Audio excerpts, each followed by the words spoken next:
Yeah. What's up? That boy Coach Malachi Williams in the building. We're back. True Media Today, USA Boxing. We are back. We back up in here, man. We back up in here. We're going to have a really good show today. I do have some guests coming on. I will be inviting more guests on my show as well. You know, just people that's involved in the boxing industry. Some of these men that you may not have heard of before. I'm working on getting, I got some things I'm working on, but looking to, get some guests on from a lot of people. I know a lot of us in this audience, we love the sport of boxing, and I'm looking to get a lot of guests on here that's involved in boxing as well. So just from different backgrounds and stuff like that. So we will be having that. I'm having that as well. As well as well-known, notable fighters and stuff like that. So, I'm going to be doing some things. We're going to be growing. We're trying to overall grow the sport of boxing, especially over here in America. I think the UK pretty much got it on lock. The UK pretty much, their fan base is pretty much solidified. In Mexico, the same thing as well. In Mexico, they're doing their thing. It's pretty much solidified in Mexico as well. So, just over here in North America, we're gonna keep up the good fight. See what we can do. See what we can do. You know what I mean? Let's give everybody that's here a round of applause.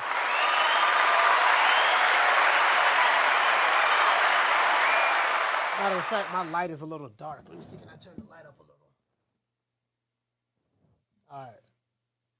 All right, look like it's a little bit brighter now. All right, man, let's go ahead and get into the show, man. It's a good one. Again, not gonna lie, I was able to catch the Charlotte, the Breakfast Club interview with Terence Crawford, and I saw when I took some notes too, because I was just listening while I was getting my edge and stuff. I took some notes, man, and he really hit home on a lot of points, and just listening to that interview, that's how I came up with the topic of my show. A lot of times I may come up with the topic of my shows just based on things that I read. I may come across something. Hell, I may even see something in the chat and then do some research on it, and I'd be like, oh, okay, cool. Shout out to Yarmus Potter. What's going on, fam? Shout out to Yarmus. Swat Jones in the building. And that's how I come up with a lot of the topics of my shows. So I have someone coming on the show right now. I don't know if you guys remember the heavyweight Layman Brewster. Back in the, I don't know if you guys remember Layman Brewster. Part of some of these young guys, they don't know, remember who Layman Brewster is. He was boxing in the 90s, probably like the mid-90s on up. I think he retired like 2011, 2012. He fought Vladimir Klitschko.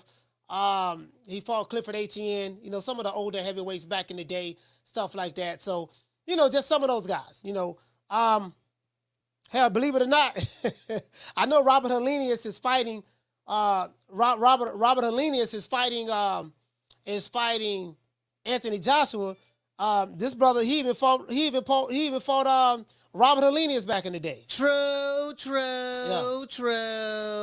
Probably about 2009, 2010, somewhere up in there, somewhere around that time. You know what I mean? So we're gonna have him on, and we're gonna have somebody that's over HBCU boxing. So we're gonna talk about that as well. Trying to bring boxing. I'll let those guys explain it because they can explain it better than I can. Now, Terence Crawford. I thought about this long and hard. Pause. I thought about Marvin Hagler. I thought about Bernard Hopkins. When I say that, I'm not comparing Terence Crawford to Marvin Hagler nor Bernard Hopkins. I'm not doing that at all. But there's one thing that I am comparing him to as it relates to them. I remember when Marvin Hagler was boxing. He was looked upon as being very difficult to deal with. He wasn't necessarily media friendly and stuff like that. It took him a long time to start getting his props. I think he started getting a lot of his props after I want to say the Hearns fight. I think it was the Hearns fight. I think that was it. He started getting his props, started getting the commercial endorsements. So I would have to refer to someone who's probably a little bit more versed in that aspect as I am. I'll probably get in contact with Blood Boxing because I'm going to have him back on the show as well. But he just couldn't really, he wasn't one of the well popularized fighters like a Sugar Ray and the Hearns and all of those other guys. So, and then Bernard Hopkins, most recently Bernard Hopkins. I said this yesterday, man. Bernard Hopkins was probably one of the most disrespected fighters of that time. It took him a long time to really get his props from the mainstream media and a lot of the critics. He was just one of those fighters that they didn't like. You get what I'm saying? And when he beat Tito Trinidad, everything changed for Bernard Hopkins. When he beat Tito, everything changed. And Tito was a Don King fighter, and Bernard Hopkins used to always make jokes that, man, Don, this is his last horse in his stable. Every time I fight, he said, I don't beat all of Don King's fighters. Because Don was sending fighters left and right at Bernard Hopkins, and I think B-Hop was more like B-Hop was an outlier. He was more like a free agent. He pretty much negotiated his own contracts at one point. He stopped dealing with promoters from being signed to a promoter altogether. He just, he had the belt, so the promoters who had the fights, their fighters had to fight B-Hop. They had to fight B-Hop, and he just kept beating them, and he kind of did it his way.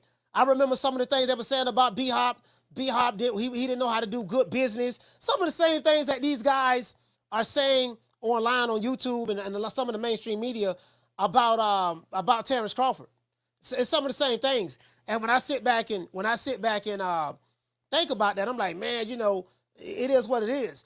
Again, he's not one of the popular fighters from from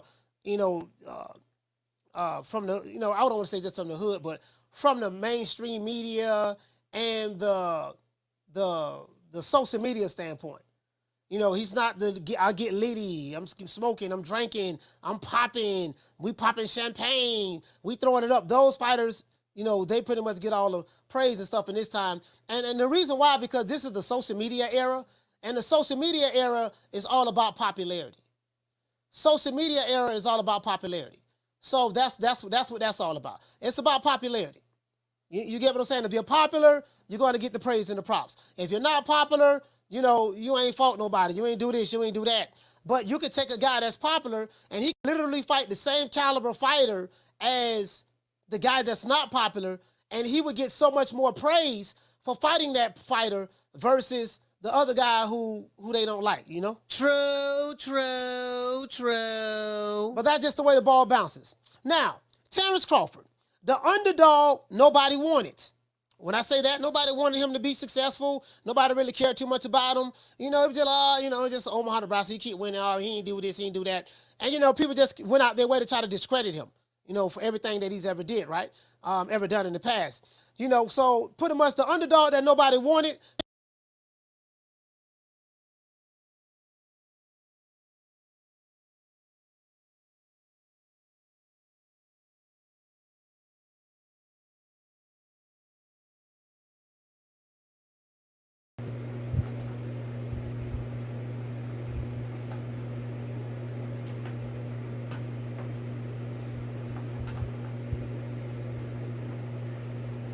Hold on.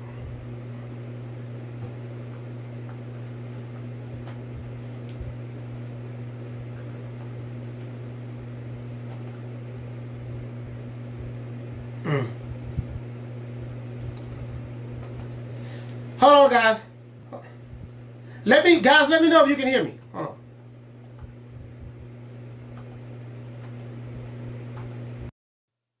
All right, hold on. Let's try this again. Yeah, my sound had went out. Let me switch camera angles. Let me switch camera angles. Switch camera angles. Turn this camera off. Go there and disconnect this one. Hold on, guys. Let me know if you guys can hear me now, because my sound had went out. I did notice it. Okay, you can hear me? Okay, cool. I did notice it. So thank you so much, guys. My sound went out. I did notice it. So, he reminds me a lot of Bernard Hopkins, from a don't get respect standpoint. The underdog, the guy he was the guy that you love to hate. Even to this day, he wins, and motherfuckers still trying to find a reason why he won, right? After 15 years of being denied, rejected, overlooked, and treated like a stepchild, Terence Bud Crawford is finally getting the recognition that he deserves. We've seen him on Good Morning America. We've seen him on The Breakfast Club several times. He made his New York run. I think he's still in New York. So he's making his New York run. We saw with the rapper Mano. We see him everywhere. He's making his New York run on all the, New York is the media capital, I think of the world, if I'm not mistaken. I could be wrong, but I think it's New York, or in the country or whatever. But, he's making his rounds. And I like the Breakfast Club interview, when he sat down in Charlamagne's chair and he told Charlamagne to apologize. Say you sorry. Told Mano the same thing. And, Charlamagne had a shocked look on his face like, damn, I can't believe it. How did I get this so wrong? Like, I can't believe it. I got this so wrong. Like, how was this slim kid right here from Omaha, Nebraska, and he's older. Terence Crawford is what, 36? Going on 36 in September. So he's an old man. And he beat up on a young, strong man. This guy was young and strong and powerful and all this stuff there. And this old man in Terence Crawford, old, 36 years old, ain't fought nobody. He came out and beat the young man like a child. True. Of course, I'm being facetious, but it is what he's an old man. That's what they said, right? Shout out to Flex BX for dropping that. Hey, okay. Dropping that half for bam, dub on your boy. Hey, Leroy. Super chat received. Playtime's over, boy. Shout out to Flex BX. Shout out to Green Eyes P for being a member for 18 months. Salute to you, sis. She said, bless up, bud. Have a great time at the fish fry. Yeah, I plan on it.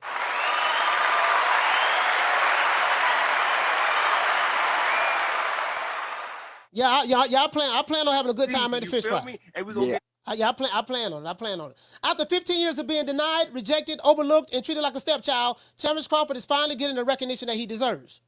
Crawford has been everywhere as of late, doing interviews since his devastating 9th round stoppage of Errol "The Truth" Spence. From Hot 97.7 in New York with Peter Rosenberg and Ebro, to Good Morning America with Gale King, to The Breakfast Club once again with Charlamagne the God and DJ Envy. Everywhere you look, Terence Crawford is there. As a promotional free agent, he's finally able to make the moves that he wants to make without any restraints. Although he still have the same old black hate groups on YouTube that hate his guts and are making live videos based on lies and conspiracy theories that have nothing to do with his victory. These guys are still trying to, they still try to tear down the brother man, huh? They still trying to tear down the brother man. Same shit they accuse me of doing, but they ignore the fact that they doing the same goddamn thing. True. It's called projection, folks. It's called projections. You project onto others what you really are and what you are doing, right? Now, so he still have that, right? Those guys don't count for nothing in my eyes because they are powerless. They are powerless, right? In this era of A-side, B-side politics, Terence Crawford is the beneficiary of what it feels like to be the A-side. I would give Errol Spence a rematch because he gave me the opportunity to become undisputed. This is what Terence Crawford said. Errol Spence could have continued to duck Terence Crawford like he's been doing for years at the advice of Al Heyman. Got to throw that in there. First of all, I guess I got to be like everybody else and thank Al Heyman. He said before that he was never in the plans, but thank God that the Big Fish and his supporters finally, put enough pressure on him to make him go ahead and do the right thing. And then went ahead and fought, and we got history to make it, right? History has been made. Now, but thank God that he ignored Al Heyman this time. Spence knew that if he wanted to become the next undisputed welterweight champion of the world, he would have to go through Terence Bud Crawford and vice versa. So the great thing about this is both men decided to make this fight happen. They didn't deal with the managers. They didn't deal with advisors. They didn't deal with none of that stuff. They came together and made this fight happen themselves. Shout out to my main man, Ish. Shout out to my main man, Ish, man. Ish did a wonderful job. I will be seeing you, Ish, in a few days. That's a really, really cool brother from North Carolina, man. Ish, I think Ish is about 34, 35 years old. He's about 36, somewhere up in there. Very, very smart young man. Very, very smart young man when it comes to the business of boxing. He made wonders happen for Terence Crawford. So he could have did that. Both men could have did that, but they didn't, right? But now that Terence Crawford is the A side, everyone now has to bow down to the welterweight in the welterweight division. They're going to have to bow down. No matter how you feel about that, there's nothing that no one can do about it. Like Canelo, Anthony Joshua, and Errol Spence, and Floyd Mayweather of the past. Got to throw him in there just from the recent past, because a lot of these guys, they don't know anything. They don't know anything about boxing outside of Floyd Mayweather or before Floyd Mayweather. So I have to say a fighter that they are familiar with, because that's when they probably started watching boxing anyways. Money Mayweather, they know nothing about Pretty Boy Floyd. But anyways, but just like Canelo, Errol Spence, and Floyd Mayweather of the past, Terence Crawford has earned the right to pick and choose who he wants to fight next. Now, we do know that he said he's going to fight, Errol Spence in a rematch. It's fine, right? Got a 2-fight deal with Paramount Global and Showtime. Now, Crawford positioned himself to make big money, fame, and notoriety by striking a deal directly with Paramount Global and Showtime to make this Crawford versus Spence fight happen. And we do know that Errol Spence is a PBC fighter, so he did what he had to do on that end. And we got the fight, and just thank God both of those men are all right. They feel good. They're with their families, right? Now, I think the good thing is like a Canelo, you know, and I'm not comparing none of these fighters to Canelo, but like a Canelo, you know, he's able to do these partnership deals with these networks and these promotional companies or whatever, just partnership deals. You know, I'm a promoter, and Tom Brown is a promoter. Who putting up the money? The network? Okay, I work directly with the network. I work with you guys. We do a partnership. You know, the networks are going to be the one to put the money up. So when these fighters get paid, the networks are paying them, not PBC, not Tom Brown. It's the networks that's paying them. So, you know, when you're a fighter, independent contractor, and you're working with these networks and stuff like that, and they're working with these different promotional companies or advisory companies, that's pretty much how this works. The networks are going to put the money up. That's how it is, right? Now, he did sign a 2-fight deal to fight Errol Spence.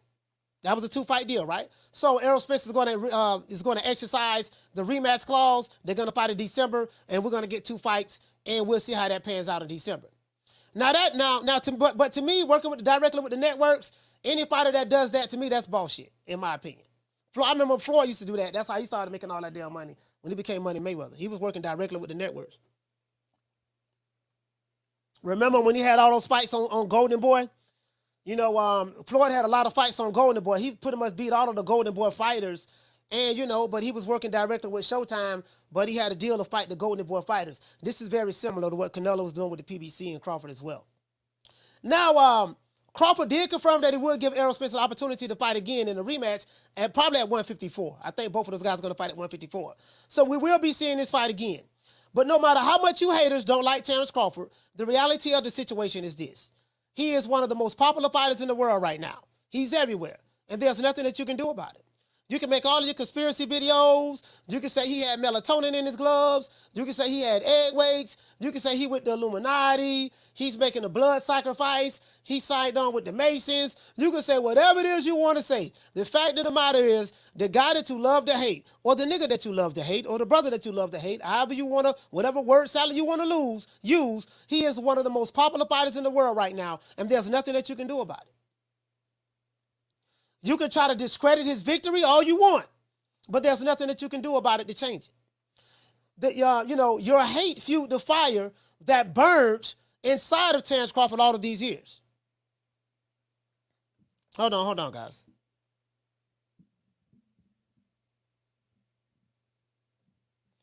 Hold on, guys. Let me see what's up. This guy said that the link never got sent. Okay, cool. Never mind, guys. Never mind. Somebody sent me a text message, but never mind. But as I said before, you know, the hate that a lot of people gave him was the fuel that burned inside of him all of these years. How do I know? Because he said it on the Breakfast Club. He said he used to read the comments and see what everybody had to say, how the mainstream media was saying so much negative stuff about him. Charlemagne asked him, he said, man, you know, it seemed like that when every time you hit Errol Spence, you was punching him for every time somebody said something negative about you. He said, yeah, you're right about that. Like, literally, you know, you Aerosexuals and the Wakanda niggas from the LDBC, the Alphabet Boy community, all of the hate, the rhetoric, the Fagnons, the Doodle Browns, the She-Goes, all of the hate that you guys, I call you guys hate groups. You guys are a black hate group that hate black fighters in the name of being pro-black. So, you know, that's the nigga mentality for you. But, literally, you encourage the ass whooping. You helped Errol Spence get the brakes beat off of him. It was you guys. Let's give you guys a round of applause.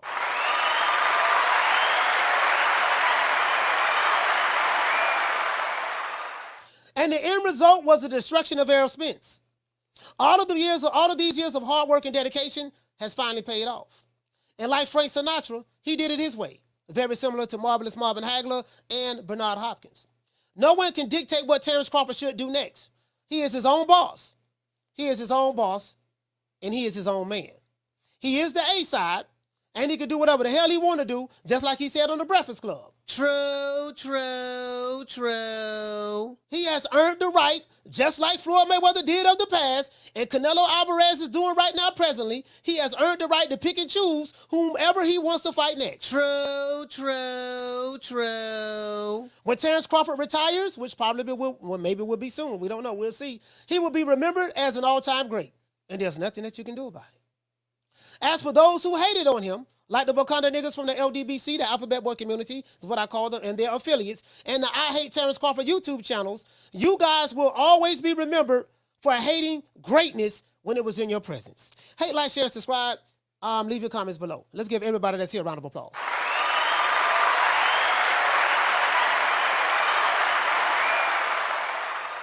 It is what it is, man. It is what it is, man. I got to call it like I said. I have some guests coming on in about 9 minutes. So what I'm going to do, I'm going to talk to a few people in the chat, recognize some of the super chats, and go from there. Shout out to Jasper. Hey, okay. Dropping that half for, bam, dub on your boy. Hey, Leroy. Super chat received. Playtime's over, boy. You say, Coach, just wait until after Canelo body bags Jamel, the sky is falling for PBC and the SLDBC. Well, I don't know, we'll find out how that'll work out if the sky's falling or whatever the case may be. As long as we're getting the fights, man, that's all I really give a damn about. But what I learned is sometimes people can hate you so much that they hate you to success.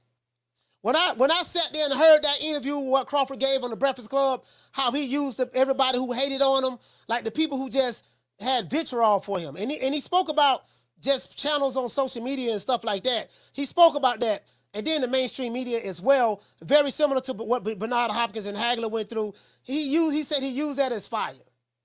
And every time he hit dog on Errol Spence, he thought about that.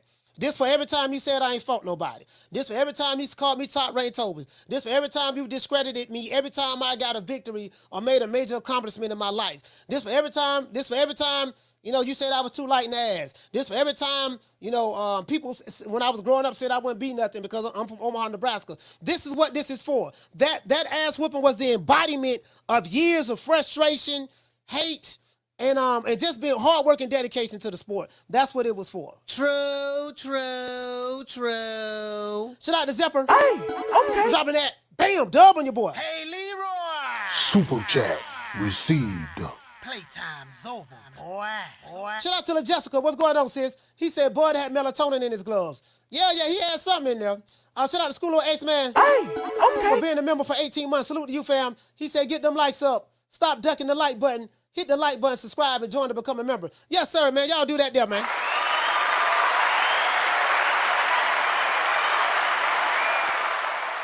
Hey, shout out to Jamario. I say this time and time again on my channel. Shout out to Retro Boss and the documentary. Salute, fam. I say this time and time again on my channel. I say sometimes you can hate a motherfucker so much that you hate them to success. I say this, and anybody who follow me, I've been saying this a long time. That's a saying that I've been saying for years. Sometimes, and this is something that my big cousin told me. Sometimes you can have your nuts cross on somebody so hard, and sometimes you can hate a person so much that you literally hate them to success. And the same person that put all his energy in hating is in the same position today that he was yesterday. And you don't took off like a rocket, and them motherfuckers still hating. You know that hate is real when you win a fight. You know that hate is real when you win a fight. And the people who hate you, they'll give you props, but then they'll say, yeah, he won, but. Anytime they say but, you know what time it is. Yeah, man, man, Crawford, he did his thing, but. Well, anytime they say but, you ought to know what time it is. True. Yeah, I saw him on Good Morning America, but he still ain't more popular than such and such. Okay, well, how come such and such is not on Good Morning America? Yeah, I saw him on the Breakfast Club again, but he still ain't more popular than such and such. Okay, well, how come such and such is not on the Breakfast Club again, and how come he's not going around the country on this major media press tour right now?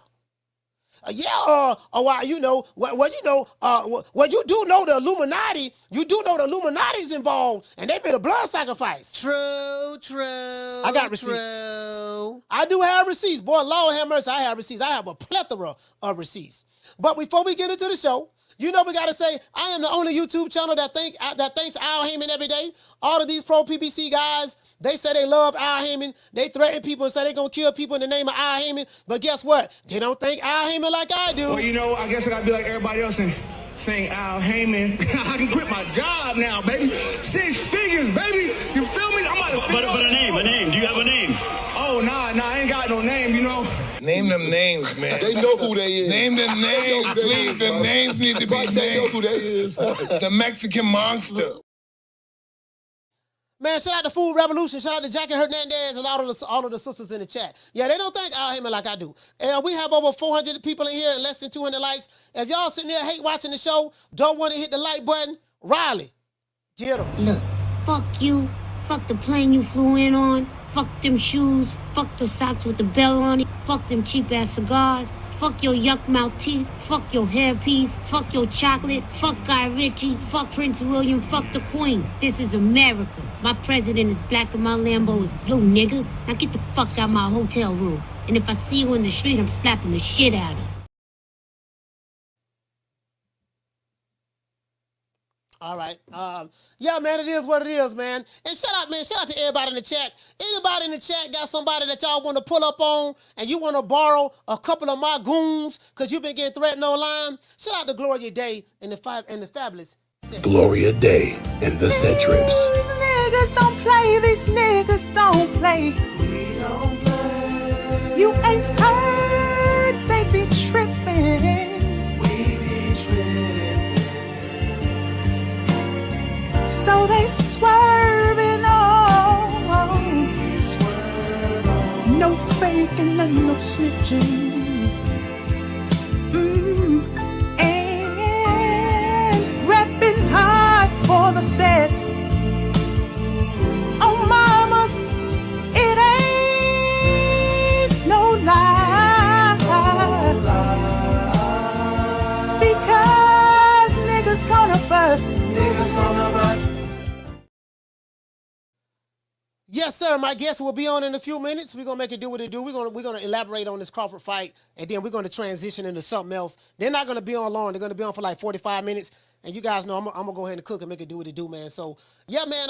It reminds me. I gotta get Blood Boxing on here. The reason why I gotta get Retro on here because he's a boxing historian, and then when it comes to this boxing stuff, you know, he knows a lot more than what I would know because he's a student of the game. He's more studious. So I always like to refer back to people who are a little bit more smarter than me, a little bit more sharper than me in certain areas. But I do remember this very, very well. I remember when Marvin Hagler, he couldn't get his respect for a long time. And Bernard Hopkins, the last one I remember, he couldn't get his respect. Again, I'm not comparing Crawford to those guys from a skill set standpoint, but I'm comparing his situation from being a black fighter who doesn't get the respect that he deserves. But in this era, the social media era, there's a lot of the black hate groups on YouTube and Facebook. I even found some on Facebook. Like, I don't know what it is about this guy. I just don't like him. I just hate him. And they like the popular guys. They like the popular fighters who be in a bunch of setup fights and this and that. And you know, see a popular fighter, a fighter that's popular. Hold on, guys. Hold on. This is my camera was unplugged. I don't know how my camera was unplugged. What's going on with my camera?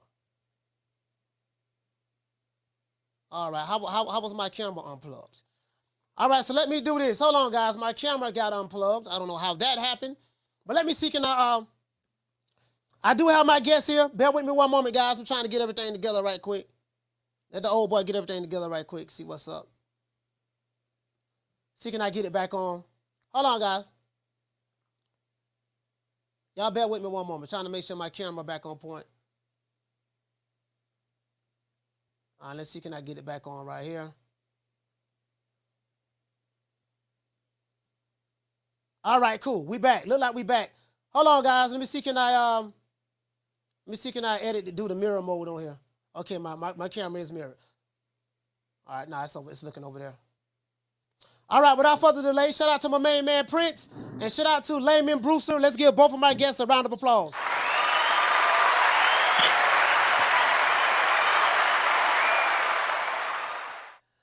Prince, what's going on, brother? Talk to me. Hey, Coach Malika, I appreciate you having me, man. Blessings, hopes all will your way. Yes, sir. Yes, sir. We also have Layman Brewster, man, former heavyweight champion, of the world. Layman, what's going on, brother? Been a long What's time, up with man. you, big dog? How you doing? Yeah, we're doing pretty good, man. Doing pretty good, man. I've been hearing you guys been doing a lot of big things, so we're going to get into that. But before we do, I wanted to ask you: did you get an opportunity to see the welterweight championship fight between Terence Crawford and Errol Spence a couple of weeks ago?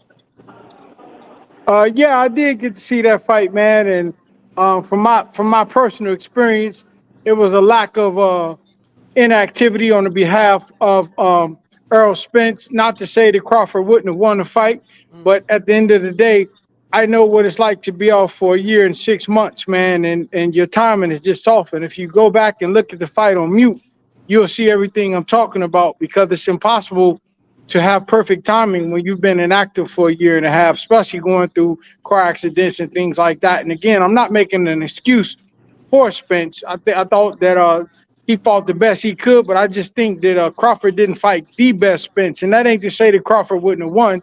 I'm just saying, in my own personal opinion, from my experience, I've been fighting since 1980, since the age of 7. I've knocked a man out on every continent on the face of the earth. And trust me, when I tell you, Errol Spence he wasn't the Errol Spence that we was used to seeing because he was always a thousandth of a second off with all his punches, man. And even his movement, he never was able to get into a rhythm. And so just going off of I don't know Spence personally, but when I heard he was off for a year and a half, Yes, that sir. explained everything because I've been in his shoes. But that's just my experience. Yeah, so inactivity. He did the last time he had a fight prior to the fight in July was I think he had a fight in April. So Errol Spence always pride himself in, hey man, you know what? I ain't taking no tune-ups. After the car accident, he had a fight with Danny Garcia. People said he was back. He beat up Ugas. Ugas seemed like he was a damn punching bag, but he sat there and beat Ugas up, broke his orbital bone. They say he fractured his ribs and stuff. People said he was back. Prior to the fight with Crawford in the lead up, he said that I'm gonna put the boy in the dirt. He said that I'm gonna beat him like Kuta Kinte. He said I'm gonna beat him like Kuta Kinte. He said all of these things prior to the fight, Right, and it just seemed to me that after the fight, after we saw the outcome of the fight, and a lot of people didn't see the result that they wanted to see. Not saying you, Layman, they didn't see the result they wanted to see. Now right, it's, man, he wasn't the same. His baby mama right. was bow-legged. His cousin was knock-kneaded. He was weight drained. Terence Crawford is a part of the Illuminati. I've heard that. They said Terence Crawford hands is wrapped, stacked. They said he had egg weights in his gloves. So I'm hearing all of these things after the Right, fact. But right, prior to the fact, it was total destruction for that was going to be set in stone for Terence Crawford. So I just want to throw that out there. But I do get what you're saying. right. You're a professional boxer. You've been a champion before, so you do understand. This guy, what you're saying is real. He was inactive. Yeah, yeah. I mean, it's like you can't let Kobe Bryant, rest in peace. But if Kobe Bryant was off for a year and a half and walked on the court and try to compete against Michael Jordan, there's no way he was going to win. You know what I mean? Like iron sharpens iron, man sharpens man. And there's no way that a fighter, no matter how good he is, can be off that long. Even Muhammad Ali proved that when he came back and fought Frazier. I mean, these long layoffs is detrimental to us, man. The more you fight, the sharper your skills are. Right, yeah, absolutely. Back in all right, back in what 2000? I want to say when was you fought Klitschko? Was that 2003 or 2004? When I fought him the first time was in 2004, and when And I you was out for a year and 4 months was in 2007. So there you go. yeah, yeah. That's inactivity. You was That inactive. part. And Right, look, right, I'm right. I'm the poster child of ring rust. And see, a lot of people don't. A lot of people don't understand that. But back when you was coming up, a lot of guys did fight a lot. And Yeah, then even before you. And yeah. I spoke to Buddy McGirt. I interviewed Buddy McGirt when I was in LA. I was at the Brick House Gym in LA, right? And I Uh-huh. spoke to Buddy McGirt, and he told me, he said, man, the only way you're going to be able to keep your tools sharp, you have to continue to fight. And you have these Exactly. long layoffs. You might can get by with beating, Danny Garcia's or Right. Ugas's, but having a Right. long layoff. But when you fighting the creme de la creme, you can't go into a fight like that. Is that what you're Exactly. saying? Is that 100%? 100%. So tell me, what do you guys have going on? Prince, let me know exactly what you have going on as it relates to you and Lamont. You know, on this show, we talk about, you know, how to grow pretty much what the words I'm looking for, our homegrown fighters in the U.S., especially in the heavyweight division, because we really don't have anybody, no disrespect to nobody, but at the moment, like big names outside of a Deontay Wilder, you know, and in the UK, they have Tyson Fury and Anthony Joshua. But we know that the Olympics have gotten rid of, I think they're getting rid of boxing, if I'm not mistaken.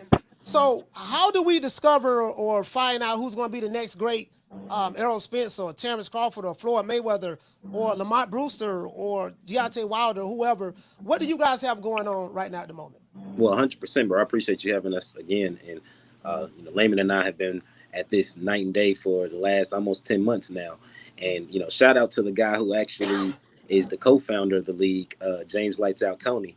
And real quickly, before I actually go into what we're doing with the boxing league, you know, JT's a really big fan of Terence Crawford, similar to all of the reasons, Coach Malachi, you say Terence Crawford has a chip on the shoulder. So if you ever talk to JT and you hear him explain his career, he'll talk about the parallels that he feels like he had with Terence Crawford now, about not getting respect, always being under the radar. So, you know, very much have had extensive conversations with Lights Out about his admiration for Bud Crawford and where he's going. The funny thing is, Coach, I get to see the next chapter of the fighters. You know, I work with more so the retired athletes. So for me, it's been fun to see JT run into like Iran Barkley, or to see him run into like Reggie Johnson, or to see him run, because, you know, they're friends now. So, you know, 20 years ago, it was World War III and they was ready to jump off. But you fast forward in life now and they're actual friends. And so I think one of the best things to... Too loud. I got to move over here. I think one of the best things, Coach, to point to that JT would speak towards was his fight with Roy Jones Jr., to where he feels like, even when he walked into the ring that night, he probably would have been able to beat 99% of everybody else they put in front of him. But because he didn't take Roy so serious or as serious, he just felt like Roy never got the best version of him.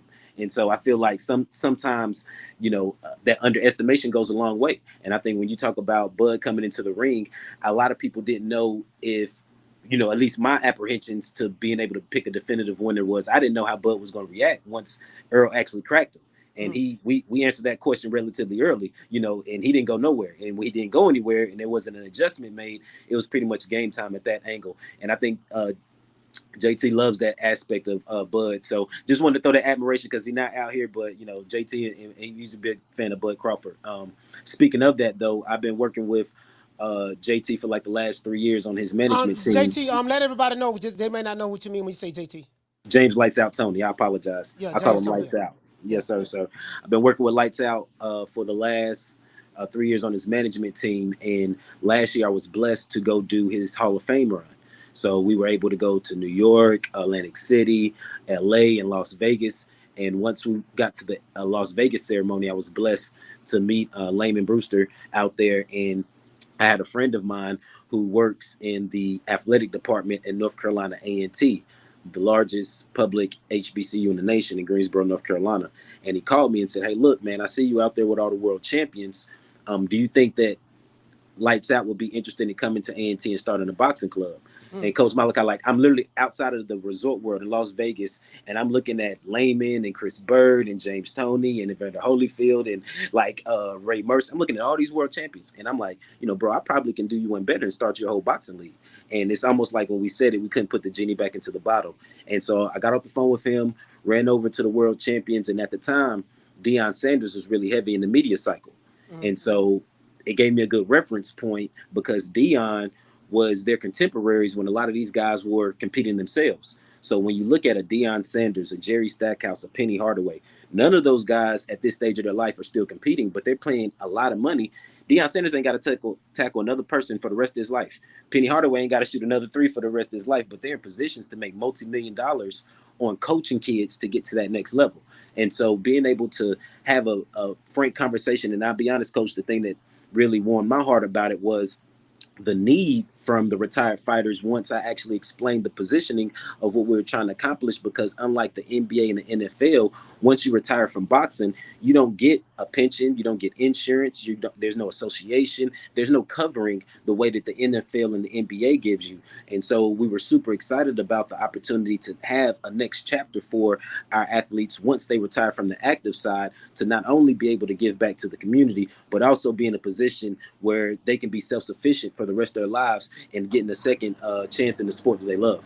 So we know what you're doing for the retired fighters, right? So the retired fighters, so you have a boxing league.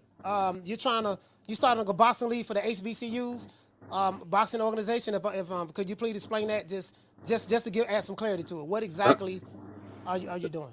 So the HBCU Boxing League is a intercollegiate intramural league. Collegiate boxing has never left. So it's been deregulated from the NCAA since the 1970s, but it's been on traditional campuses ever since on a club level.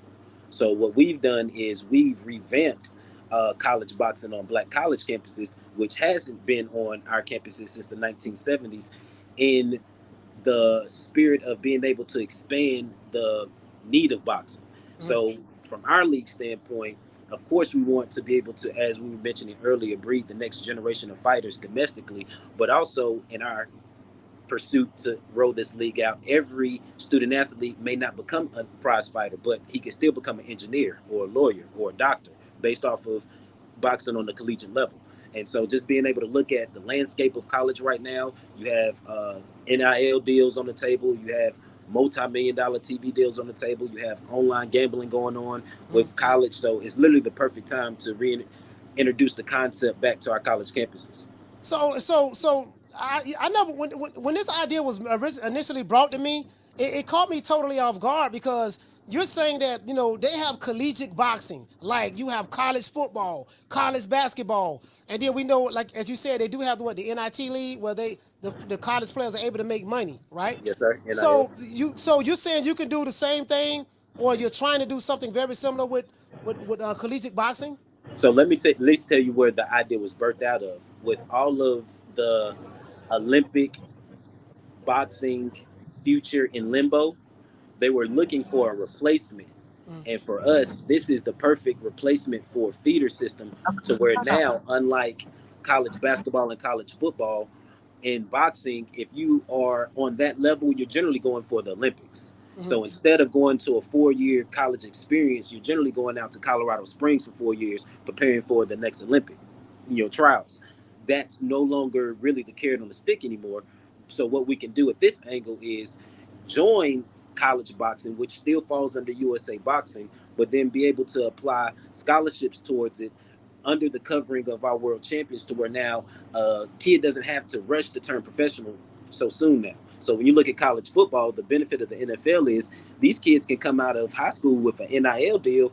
The quarterback of Alabama, the quarterback of Clemson, these are 6-figure people now. And by the time they get to the NFL, their profile has already written. They've already played on national TV. They already have thousands of followers on Instagram. And so it ultimately helps the polish of professional boxing, because now that you get to these undercard fights, these just won't be, Chitlin circuit unknown fighters trying to build up their names. These are kids that you've been able to follow for the last 4 years under a coach like Winky Wright, under a coach like Andre Berto, under a coach like Montel Griffin. I mean, we got some heavyweight names to roll out with people who signed up to help with our coaching. So just getting the opportunity to get that platform, to be able to have something where we can revamp the idea of what boxing can do for our community. So this is amazing you say this, because I used to hear Floyd Mayweather say this all the time. Man, you got a lot of these older fighters, when they retired, they did good, they had names, won belts, and then when they retired, they don't have anything. Lamont, what made you decide, people like yourself and James Lights Out Tony, what made you decide to want to be a part of this league? What intrigued you about this whole idea that Prince just explained? Well, I love the idea when Prince had presented it to me, because it's something that I feel that we could really benefit from, because there are a lot of athletes that are boxers, that can be boxers. You telling me you can pay for your college tuition just by having the ability to fight? Now, that's something that I would have been able to do had it been presented to me, and maybe I would have went that road. But you're telling me I can go on and be a doctor or astronaut or any great thing on this earth that I want to be because I know how to box. Well, fundamentally, every kid, every child, little boy, little girl should learn how to defend themselves, let alone be able to pay for school tuition. And when I heard that, I said, man, there are so many cats I grew up with that I believe that could have went on and went to college because they could fight at the end of the day, but there was nothing out there for them. So a program like this, it has me very excited, and I'm trying to do everything I can to make it come to pass because there's a lot of people out there that, you know, they did not get they don't have the money to go to college, and they don't have football or basketball, but they can fight. So and you again, you're telling me you can pay for college just by having the ability to fight? It's a no-brainer.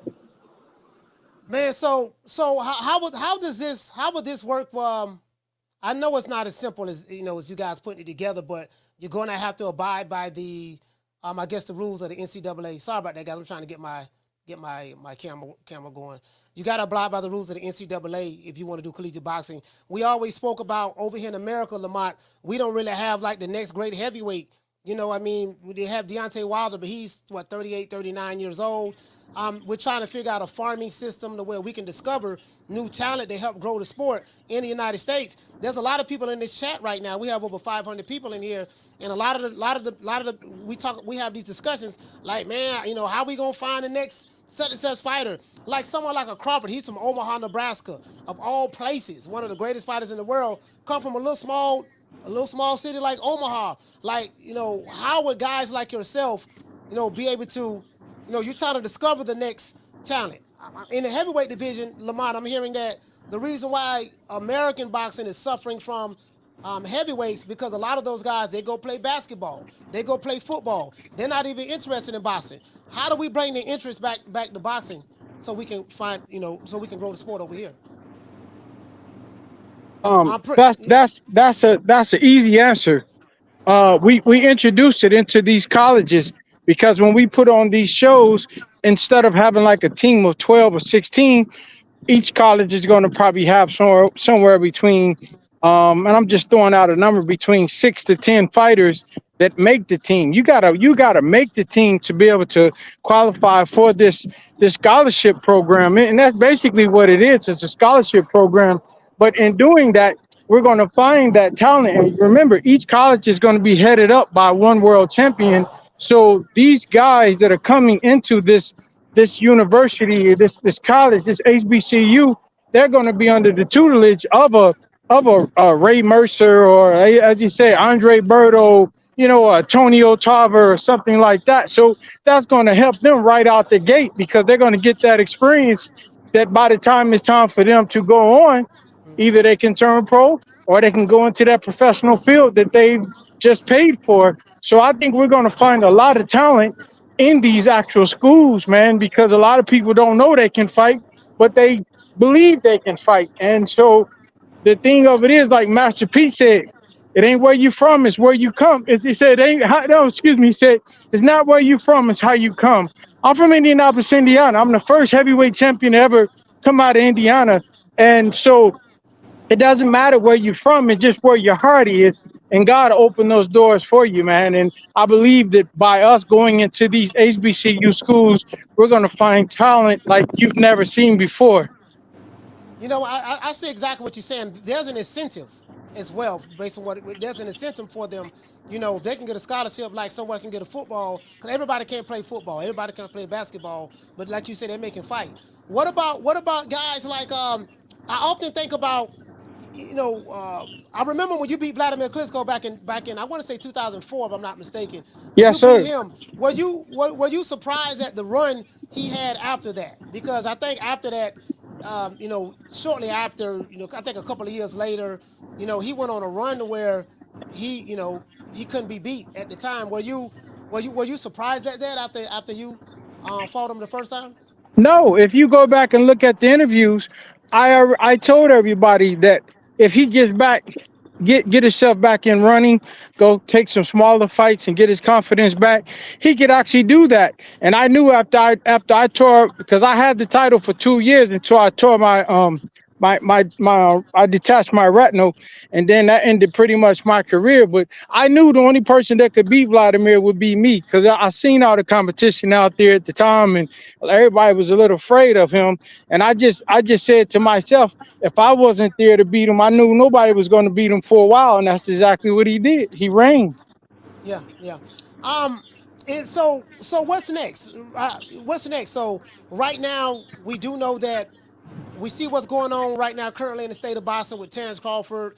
Floyd Mayweather still has, still has a name in the sport. You have the Javante Tank Davises, the Errol Spences, and stuff like that. Do you guys plan on reaching out to those guys to help bring notoriety to what you guys are doing as it relates to, like I guess pretty much like a farming system for boxing right here in America, or what are you doing as it relates to that? I 100% want to make the distinguishment between professional boxing and what our league is, because there's so much politics on the professional side. And we're really looking to come to the table to be a benefit to everybody on the professional side, similar to how you see college basketball and college football. So, Coach Malachi, you don't really see the NBA franchises arguing over college basketball because the NBA draft benefits everybody, similar to college football. So, at the appropriate time, everybody will be at the table. Right now, what we want to make sure that we do is put emphasis on the retired boxers who are, needing to be put in place in order to actually build out the foundation of what we're doing league wise. And then, we already got the support of, everybody in boxing. Let me just go and say it like that, man. Layman and I already put me on the phone with Layla Ali. So, you know what I'm saying? There's literally nobody almost in boxing we haven't spoke to just yet. Him and I right now are just working through. And Coach Malachi, one emphasis I wanted to say, we aren't NCAA regulated. We fall under USA Boxing. Okay. So the thing that you're seeing right now is the pivot of where USA Boxing is going to go with the uncertainty of the Olympics. And so this is where we can kind of come in as an antidote to be that new farming system where you can find, and as you just mentioned, Coach, once we get established, the middle linebacker who's not getting no playing time, the power forward on the team where basketball ain't working out well, it's a proven fact that these kids are athletes, not just a particular sport.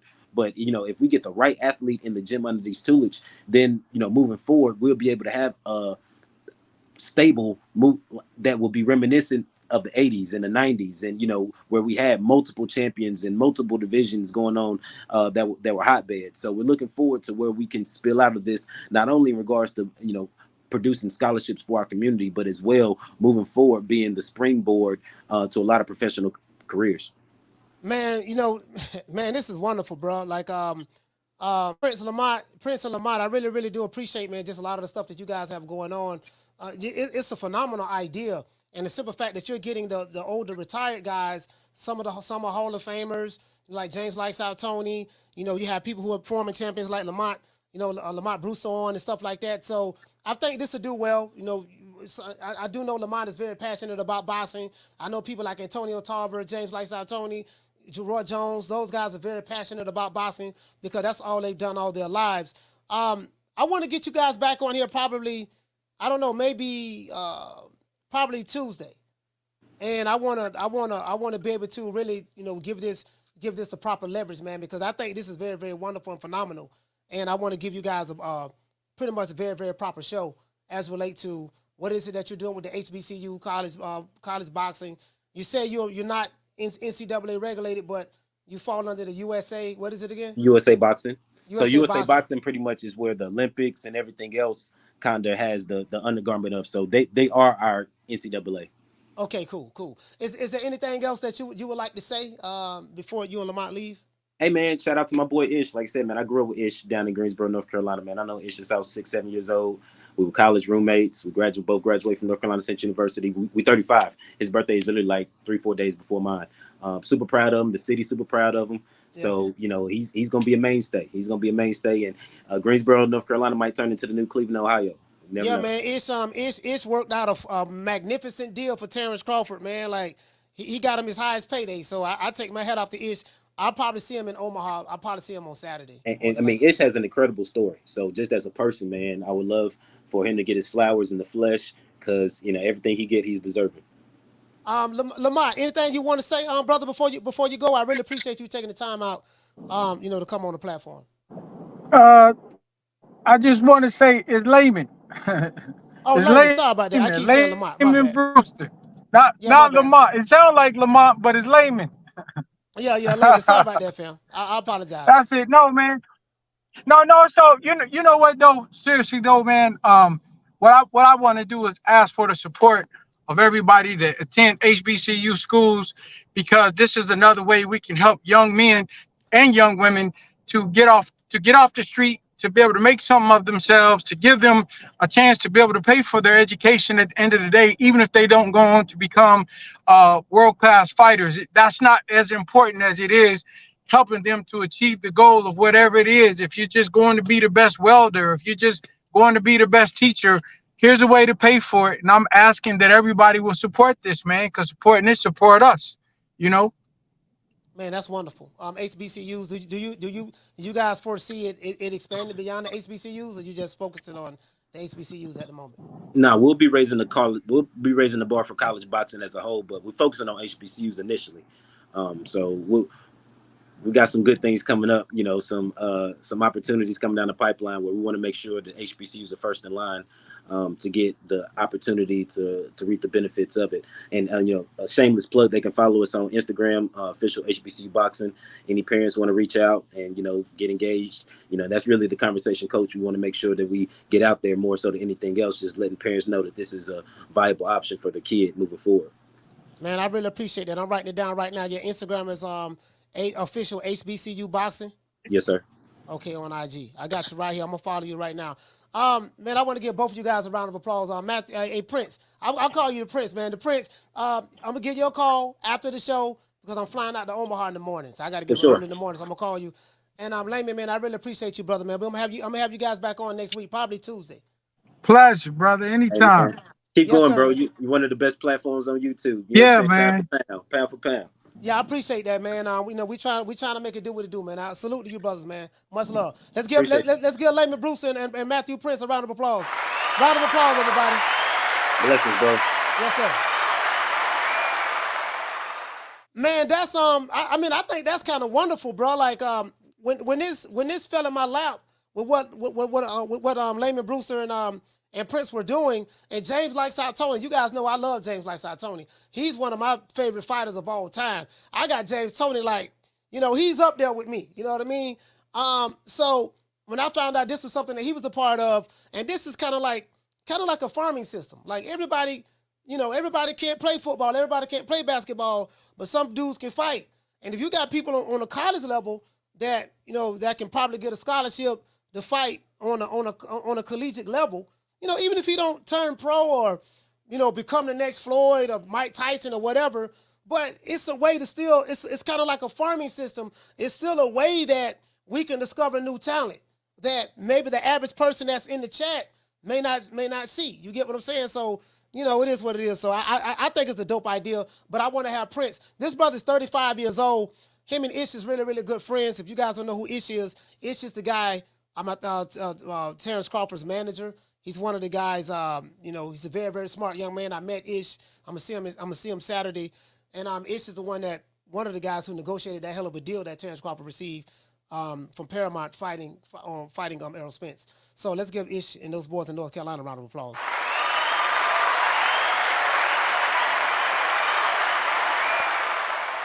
Man, shout out to School of X, man, for becoming a member, man. And shout out to my brother Retro Boxing and Documentaries for renewing the membership. Now, again, I want to, and see, the reason why I think that this is important, I'm going to tell you why. You got a bunch of fighters like a Crawford, fighters like a Bernard Hopkins. I keep referring back to B-Hop because some of those fighters, they got it the hard way. You have some fighters, they have the platform, they get the fame, they get the hype, and especially in this era. Because this era is all about the popularity, how many Instagram followers you have, how many Twitter followers you have. And literally, you'll have fighters, they not be as good as the guy who don't have the Instagram followers, who don't have the Twitter followers, or who the machine, so to speak, may be behind. Like in boxing, you do have guys, they have the machine behind them. Oscar De La Hoya had the machine behind him. He was the golden boy. Sugar Ray Leonard had it behind him. You know, you just have some fighters that boxing really, really likes, and they get behind them, and all of the major news outlets are going to write beautiful stories about them. They're going to say nice things about them, and then you're going to have fighters like Hagler, fighters like Larry Holmes, fighters like James Likes Out Tony, fighters like Bernard Hopkins. You know, those same mainstream media outlets, or fighters like Terence Crawford, they're not going to get that recognition that they so desire and stuff like that. So they have to get it the hard way. The simple fact that someone like Terence Crawford, it took him 15 years to get the type of recognition that everyone, that people who loved him knew that he should have been gotten, you know what I mean? There's, you know, it's a shame, but this is not unheard of. That's why I keep bringing up Bernard Hopkins and or I forgot about James Lights Out Tony. Hell, like even Roy Jones, even Roy used to complain about that. Like there's no you know, when you're not the it guy, the popular guy, you know, the machine, especially meaning the mainstream media outlet, because media has a way of helping shape your opinions about certain people or certain things. Media has a way of doing that. Me working in media, me being a copywriter, writing ads, articles, sales letters, stuff like that, I understand how powerful media is. And media is very, very powerful. Even with politics, they can take a guy that's a scumbag and make him look good, and they'll take a guy that's that look good and make him look like a scumbag. So the media, Malcolm X said this a long time ago, you have to be very careful with the media, because the media have you hating the hero and loving the villain. The media have you thinking, this is what the media does, right? The media have you thinking that the guy who's married, that's a father to his kids, that don't smoke, that don't drink, that don't kiss boys, that don't be in the club dancing and drinking, they'll have you thinking that he's the bad guy. Oh man, that nigga married. Ain't nobody with that marriage shit. So what? He take care of his kids. We like niggas who got several different baby mamas and got kids scattered everywhere. Oh, this nigga, he ain't in the club sipping mold, popping bottles. He ain't hanging out with Lil Wayne. He ain't hanging out with Lil Tunchi. He ain't hanging out with 2 Chainz. He ain't hanging out with Yellow Beezy. Like, they'll have you hating that guy, and they'll have you loving the guys that, you know, like the Adrian Brothers. I like AB, but they'll have you loving AB. You know what I mean? Man, AB looking like he getting lit, boy. AB ripping up $20 bills, flushing them down the toilets. AB throwing money in the air at Walmart. AB buying the bar out. AB know how to dance. Boy, AB a fool. They have you loving those type of guys. True. They have you loving those type of guys. Literally. Phone lines finna drop. Let's drop the phone lines, man. We got over 300 likes, man. I'm finna drop the phone lines right now, man. Y'all give me 1 minute. Gonna drop the phone lines. After this station identification break, we will be dropping the phone lines. After this station identification break, we gotta pay some bills. Phone lines will be dropping. About you. And ever since that first night, it seems like I've been going crazy about you. Mint green chrome in the butt, burnt orange 550. Say the pinky ring pimp, give love pussy. Seafood, big pool, make your girl look. Backwoods, big grill, watch the chef cook. Talk slow, big smoke in the moonlight.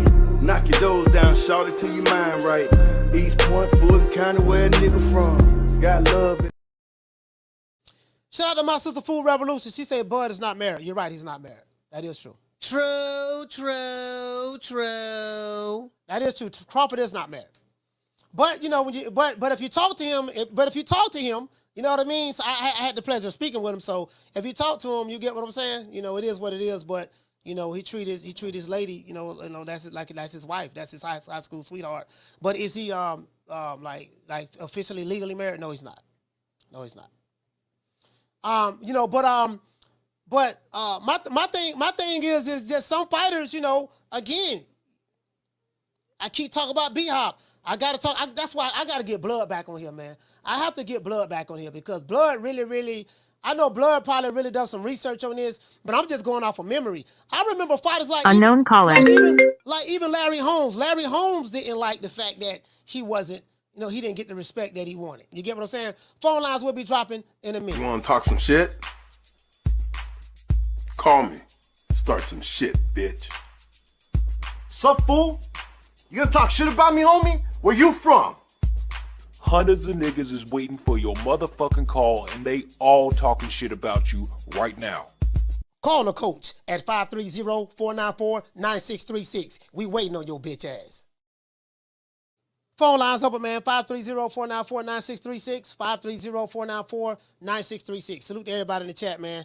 I'll probably be on that plane tomorrow, man. I don't think we're going live tomorrow. I may try to go live from my phone or something. I'm going to be in Omaha, so.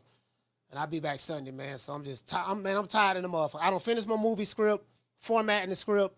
You know what I mean? So the movie's finished. You know, got this movie we're shooting. So I don't know exactly when we're shooting. I don't have a date yet. You know, I will let you guys know something in the future. But it's the movie script is finished. I finished the movie. And it's going to be it's going to be probably one of the funniest goddamn movies you guys ever seen in your life. And this shit is going to be hilarious. I can promise you that. Caller, what's your name? Where you calling from? Stan from Cali. Stan from Cali, talk to me. Great show, Coach. I was just talking to my brother the other day, saying we need to get some kind of amateur grassroots programs in the HBCUs. That's the only way you're going to build talent to compete with the NFL and NBA, because once brothers get around 200 pounds, man, in junior high school, you got your coaches recruiting them to play hoops. I coach club basketball. You get a kid 6'4", 200 pounds. You never see a boxing gym when 13 or 14. He's playing hoops. You know what?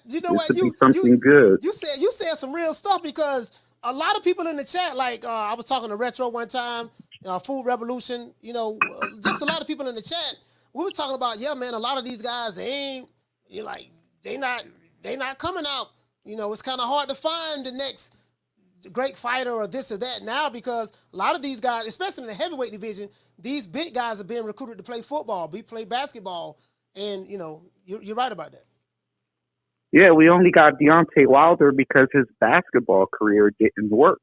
That's what everyone forgets. He was a basketball player, and that shows how great an athlete he is to be able to transition and still become the heavyweight champ of the world.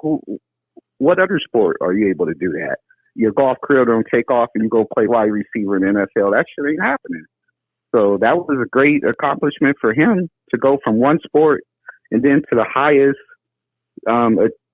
peak in another sport, winning the title. That's pretty impressive, man. Yeah, man. Hey, pretty impressive. Shout out to you, Stan, man. I really appreciate you, man, for calling the show, man. Killer Cali, stand up, man. Salute. Killer Cali in the building, man. Stan. Yeah, man. You know it is what it is. Like when I was looking at Terence Crawford, and he was talking about how he started boxing. He's been boxing since he was 7 years old, and they spoke about how his mother, he used to always stay in fights, and his mother used to pay kids $10 to see can they whoop him, and they couldn't beat him. And so you might have a fighter right now that's going through something very similar, but he's not getting discovered or whatever, or you know what I mean. It is what it is. Like, listen, you know what? It's hard for a blue-collar fighter to get respect. If you're a blue-collar fighter, hold on. If you're a blue-collar fighter, it's hard for a blue-collar fighter to get respect. If you're not coming out of the Olympics, if you're not coming out of the Olympics or anything like that, I mean, it's kind of hard for a blue-collar to get respect. You know what I mean? I keep you guys updated on the casting call. Yeah. Anyways, caller, what's your name? Where you calling from? Hey, Coach, it's Caleb from Indianapolis again. Man, Caleb from Indianapolis. Coach, I want to give a shout out.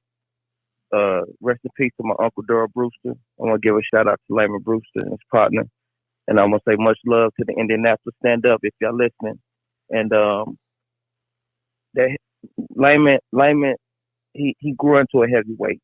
He grew into a heavyweight, and when he beat Klitschko, that was the only one that I could see beating. So after that fight, I could see him reigning into becoming what he became, and his brothers. They some tough, strong fighters. So I just want to call in and say I want to give a shout out to Layman and all your accomplishments, my cousin. You keep pushing, man, and it was good to see you on the show because I watch it every day. So and I'm proud of your show too, Coach. Man, keep pushing, man. We need it. We need like a truthful show. Somebody's not going to be biased about that fighter. We need somebody that's going to be transparent and give us the truth. And shout out to Bud Crawford, man, and your accomplishment too, my brother. And keep pushing, man. I want to see more from you, Bud, because I always knew it. And I won $120. Layman was there when I made the bet. My cousin wanted to bet against me, and I was like, bro, he going to knock him out. and he did. So I want to give a shout out to everybody, and much love to you, Coach. Man, it's Caleb. All right, shout out to Caleb from Indianapolis, man. Salute to you, fam. Salute to you, brother. Indiana in the house. Yeah, man, I'm gonna do the casting call, man. It's a comedy, man. It's a comedy. Some of the stories, you guys know some of the stories that I tell you guys about on the show. That's gonna be in the movie. The story about when my girlfriend, when my high school sweetheart, when I was a freshman, and she, I told you guys I was a freshman, and the girl Ayana, she told me she didn't want me no more. Yeah, all of that's gonna be in there. All of that's gonna be in there. You get what I'm saying? So. Yeah, man, it's gonna be. If you like Friday, the first movie Friday, this gonna be on the lines with that. I'm gunning for it. I'm gunning for that movie there, boy. You can believe that. Carla, what's your name? Where you calling from? What up, Coach? It's Roach from Houston. Roach from Houston, talk to me, fam. Hey, Coach, I'm just calling because I see you had Layman Brewster on the show. Yeah. Talking about the HBCU boxing program. Yes, sir. Me personally, I think that is an excellent opportunity. It's a beautiful thing. I'm actually a product of HBCU. I went to Texas Southern University in Houston. I played in the band. You know what I'm saying? So I was on a band scholarship. But they had a boxing program, I also, would have practiced and applied for the boxing scholarship. So me personally, I think that is an excellent opportunity. That's a way that we could get some of these guns out of some of these kids' hands, put some gloves on them. You know what I mean? Save a couple of lives, get some education paid for. I think it's an excellent opportunity. If you could, I will be reaching out to you, seeing as how I have a direct line to an HBCU. I would like to talk to those brothers and, kind of get their program, out there, and I can get them in the door at Texas Southern. So I also have a couple other connections with a couple other boxers, so I can make some things happen. Appreciate you having them on the show. Appreciate them coming on the show. I love the thing. I love your show, of course, as I always call in. Keep doing what you're doing, Coach. Appreciate you taking my call. Man, shout out to Rose from Houston, man. H-Town, stand up. H-Town, stand up. Hey, shout out to Thug and D. Shout out to Thug and D. I think that'll be a great idea because. Look at somebody like a Tank Davis. Tank came from nothing. He ran across some good trainers with Calvin Ford and Coach Kenny and those guys. Just the fighters who literally, but he got his big break. He just kept fighting. The legend of Tank grew in this city. Adrian Broner got a whip of him. And then Adrian Broner turned him on to Floyd Mayweather. So he was able to get hooked up to a machine that kind of took him to heavenly heights. But he did put the work in when he was in Baltimore. There's a fighter right now. There's another Tank Davis or another Canelo or another Terence Crawford or another Errol Spence or another Chocolatito or whatever. There's probably a bunch of dudes right now that's throwing hands, getting down. That's a dude right now that's throwing hands, getting down, that's looking for that opportunity if it presented itself. You know what I mean? True. Yeah. Absolutely. You get what I'm saying? So, that's the way I see it. And my thing is, I like fighters like Joe Smith Jr. Joe Smith Jr., this dude a construction worker. Remind me a lot of Marvin Hagler. Just fighters that get it the hard way, they can fight, but they don't have the notoriety or the fame. And I just think it's a shame that, just even in this day and age, we're living in a day and age where society looks to take away from those who are great. When you are great at something that you do, in today's time, if you're not a part of the cool kids or the popular crowd, what happens is you will have people that are a part of the cool kids or the popular crowd or who have a herd-like mentality or a monolith mentality. They will turn on people who are great for doing great things. True. That's just the reality of the situation. You get what I'm saying? That's just the reality of the situation. So it amazes me that even on YouTube, social media, I wrote some notes down. I wrote some notes down at the 20-minute mark of the interview that Crawford did on the Breakfast Club. He said that every time I hit Spence, I thought about all of the haters. Hey,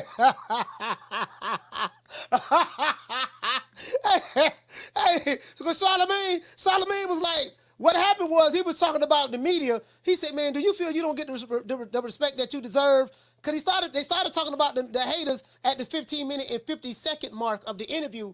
And he said, do you feel you don't get that the respect that you deserve? And he said, no, I never got the respect that I deserve. And they spoke about the media and how everybody always said bad stuff about him and always just lied and tried to tear him down and this and that and yada, yada, yada, yada, yada. And, he said that was just fuel for the fire. That was just fuel for the fire. Shout out to Elena. She said, I watched Showbiz video. He believes Bud is ducking boots. I mean, who cares what Showbiz believes? I mean, Showbiz is a Terence Crawford hater. That's what he does. I don't know if he's trying to get a paycheck from the PBC or Showtime or whatever the case may be. I wish good luck to the brother, but who cares what he says? He's a content creator. He's a clickbaiter. He used a lot of hyperbole. That's just who he is. Like, who gives a fuck? What he says, what he believes, he's going to make him some AdSense dollars. He understands his audience very well. He's going to push that narrative now, and he's going to make him a couple dollars shooting videos, pushing the narrative, and that's just what it's going to be. Boot's going to have to wait. Boot's going to have to wait till Crawford drop those belts to get a title. That's just the reality of the situation. True. I mean, you guys know who the clickbaiters are. You guys know who the clowns are. You guys know who it is. You know what I mean? So, I mean, it is what it is. I mean, much luck to the brother. I mean, he doing well. He doing well. So I hope he make a lot of money out the video. Shout out to JC. What's going on, fam? JC in the building. You know what I mean? shout out to the natural. The natural. What's going on, bro? Shout out to Dr. Paul Evans. Dr. Paul Lane in the building. My sister Food Revolution in the building. Shout out to Timothy. What's going on, fam? He said Vitervia went through poor. You're talking about JS. You talking about Smith? Yeah, Joe Smith Jr. Yeah, man. I like Joe Smith though.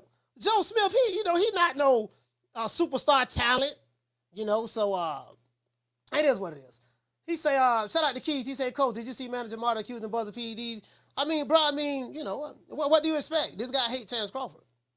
Do you expect for someone who hates you not to speak ill will of you? My question is, whoever got anything to say, what proof do you have? True.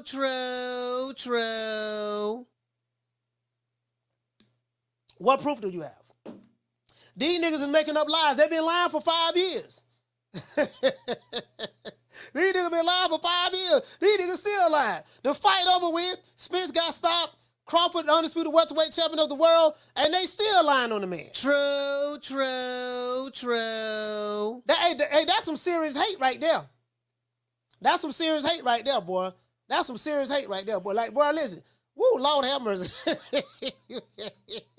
Boy, that's some serious hate right there. God damn, this man on Good Morning America, Breakfast Club, man going all over the country doing press tours, interviews, and he's in many different media outlets that's talking about him outside of boxing. I mean, bro, and you got a nigga that got a YouTube channel who gets super chats and ad revenue making up lies about a nigga about a fighter who they don't like. True. It's all about the clicks and views, guys. It's all about the clicks and views. That's the name of the game on YouTube or on the YTBC. It's all about the clicks and views, guys. That's the game. Sensationalize headlines, lie, clickbait, and create your narrative. That's the name of the game, guys. That's the business of YouTube boxing in a nutshell. Carla, what's your name? Where you calling from? Broward County. Carla, what's your name? Broward County, Joe. All right, this is a troll. Phone lines open 530-494-9636. 530-494-9636. He said, why do they hate Bud? Because he wouldn't give them an interview. He spoke about that on the Breakfast Club. Look like my camera went out again. Let's go to my other camera. Sorry about that. Let me go to my other camera. That camera went out. Let's go to this camera. All right, hold on, guys. I'm seeing I turn my camera on. There we go. Let's see, can I turn that one on? I don't know why this camera keep going out, but one on the left keep going out, but the one on the right is staying put. So it is what it is. Shout out to D-Dubs. I don't know. We got some nigga calling and trolling, talking some Broward County Joe. Nigga, I know you trolling, hoe ass nigga. Anyway, shout out to Dr. Paul Levy, Jackie Hernandez. Shout out to PBC Central. Unknown caller. I mean, it is what it is. Hold on, let's see what's up. I think that's his guy calling back. See what this is. Pretty sure this is a troll. Yep. Caller, what's your name? Where you calling from? Napas from Ohio, Coach. How you doing on this beautiful day? Napas from Ohio. Talk to me, fam. Hey, man, you know what? I tell you, man, these people got so much hate in their heart and their soul right now. They over there still talking about Crawford's girl, talking about her weight, talking about how come now that Crawford got all this fame and got all this, how come he doesn't trade her in? This is a conversation. They even had one of her cousins, Isha's cousin, got on a YouTube talk show and dropped comments and said, I'm her cousin, I'm this, they love each other, we tired of her, but we ignore all that stuff. She's a beautiful mother, and you could tell it was a family member.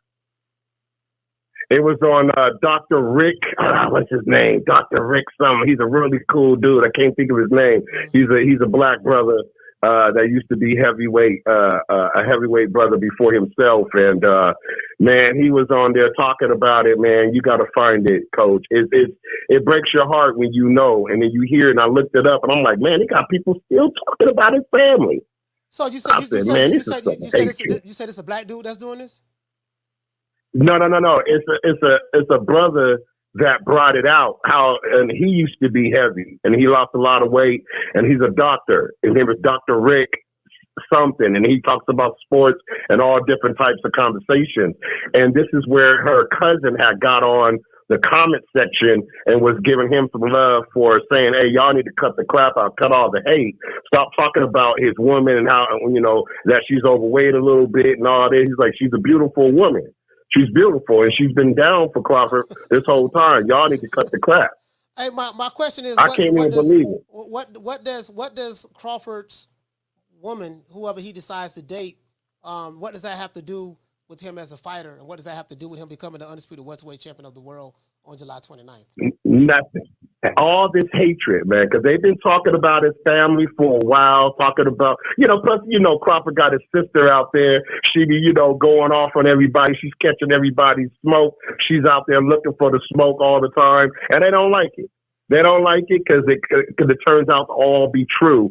And I'm sitting there like, man, this is really making me more like, just go ahead and take this fight, Crawford. If he wants to fight you in December, don't be nice, go ahead and do what you got to do. I was like, let him take some time and get some rest and all that stuff, and come back later on, at least get a couple of tune-ups like he don't like. And that's another thing. Earlier when you was on the phone call real quick, and when he said tune-up, it wasn't a year and 6 months. It was a year and 3 months. And this is what Spence likes to do. This is his thing, right? Don't take any tune-ups. He's the eye collector. He's the bone snatcher. He come back after a year beating people down.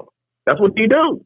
Yeah, you see when Layman, you see when Layman said that, I was like, okay, well, he said, well, he inactivity. Now, what Layman's saying is true. What Layman is saying is true about inactivity and stuff like that.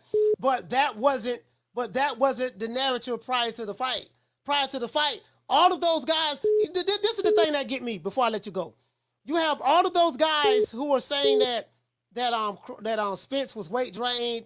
He was inactive. Now, I'm not saying Layman is saying this, but I'm saying people that I know outside of him, because I hear these guys, experts who pick Spence to win the fight, they'll say, well, he was weight drained. He stayed at the weight too long. He was inactive. His timing was off. Well, if you knew that before the fight started, why did you still pick Spence to win?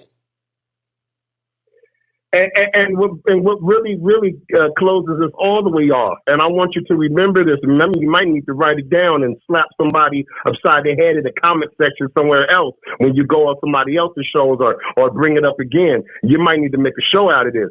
Is that when you look on BoxRec and you look at the stats of that fight, Spence threw more punches than my boy.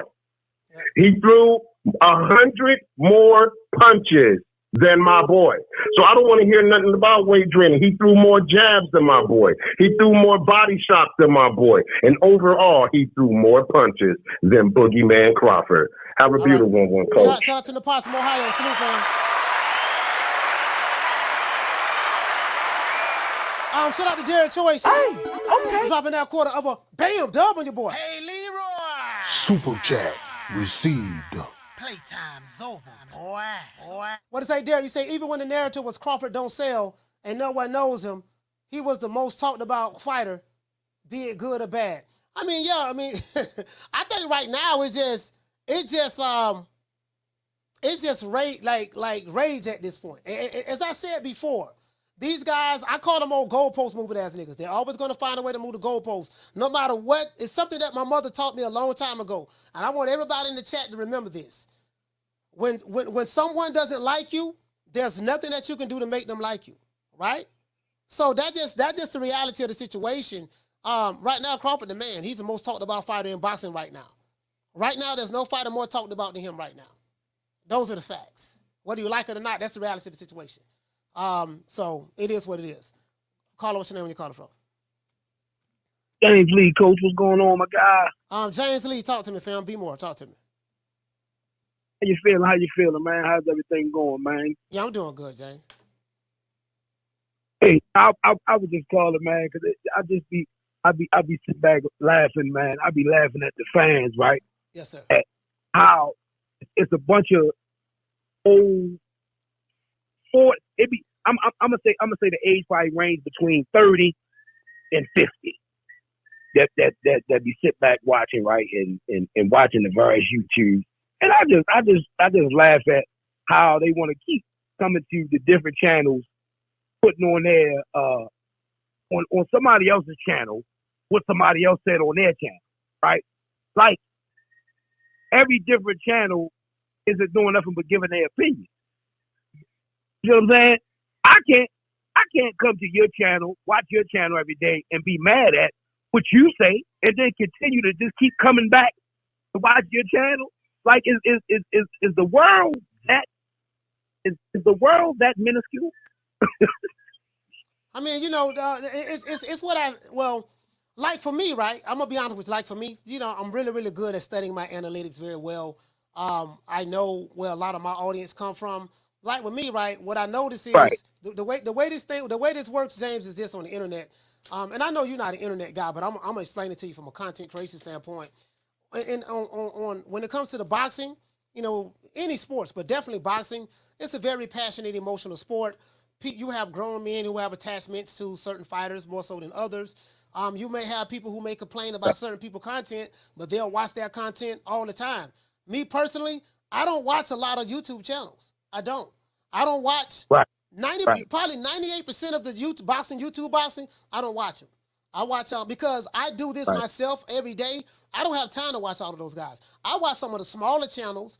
I watch those guys. I may jump on their panels, but for the most part, like the bigger channels, the ones who've been around a long time, I don't watch them because I watch so much other content that's outside of boxing, and I have my business I'm doing, my running, with my writing and stuff like that I just really don't have time. So I'm definitely not going to invest any time on watching a channel that may not like me or I don't like their content. If I don't like your content, I ain't gonna watch shit anyways. So, that's why I don't know. There's certain channels with dissing me. I didn't even know it. Somebody had to come tell me. Right. I'm like, I don't even watch him. They said, man, he said something about you. What you gonna say? I'm like, dude, I really don't care. He ain't doing nothing but promoting me. I really don't give a damn. Like, I'm so busy doing me that I ain't worried about what another nigga got going on. But I still throw my shots just for entertainment purposes, Right. And in life, man, if a man don't say nothing in your face, then he ain't about that anyway. But that on top of that, before I go, coach, because I know you got people trying to call, and I just want to congratulate the two brothers on giving us that fight. Terence Crawford is on that fight.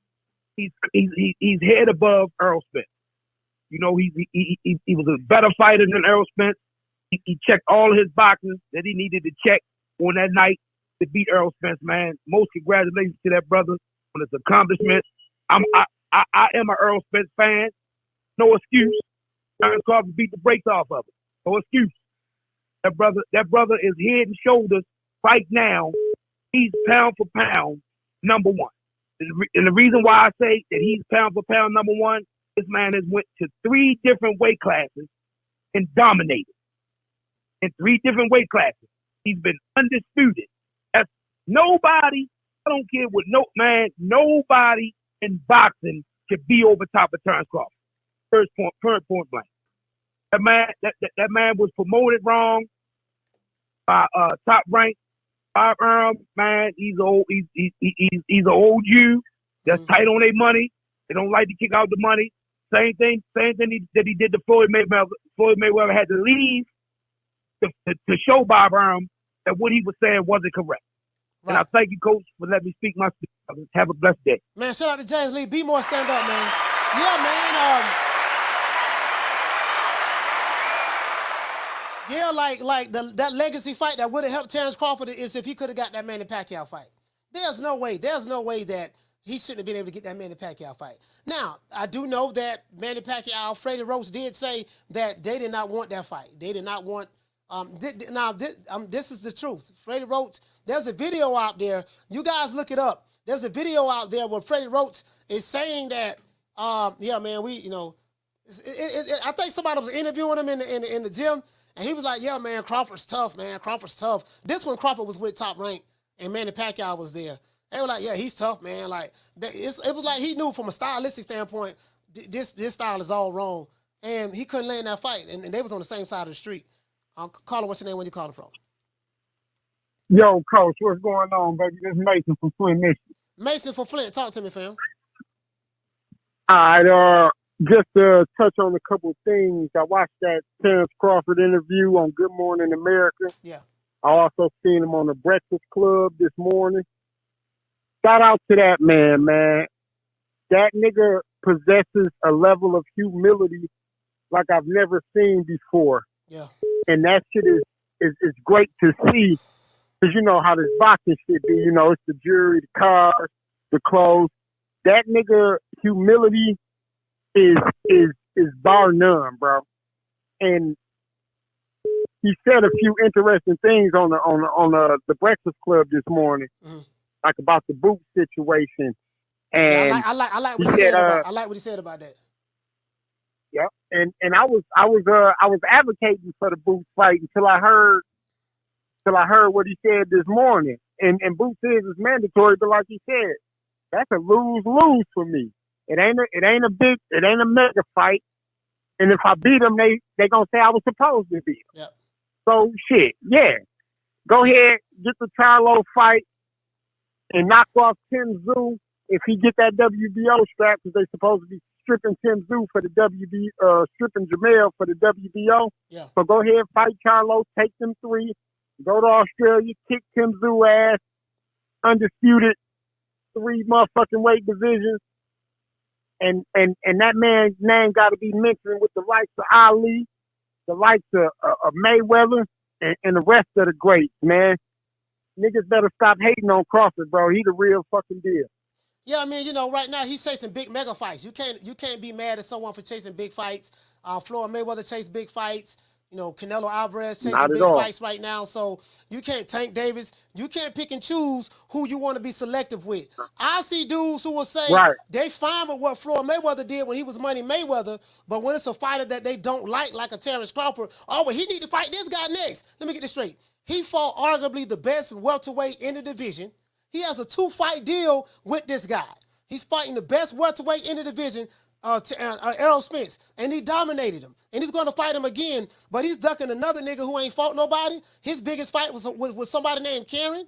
So this is how they move the goalposts. When it's a fighter that they like, they'll say, well, you know, my fighter the A side, and you got the acquiesce or whatever he say, and he have options. And Jamel Tyler would say, I'm busy. So when it's a fighter that they do like, they have no problem with that. But when it comes to Crawford, because they don't like Crawford, they're going to move in the goalposts. They'll move the goalposts. They'll say, well, no, okay, now he got to fight this dude. No, we don't need you to enjoy your victory. Don't enjoy your victory. Don't do none of that. Like, you're supposed to jump to what a hater say. What I like about what he said, he say, look, I bust my ass off to get in this position. And he said, I do what the fuck I want to do. He ain't thinking about what no niggas on YouTube saying who getting AdSense.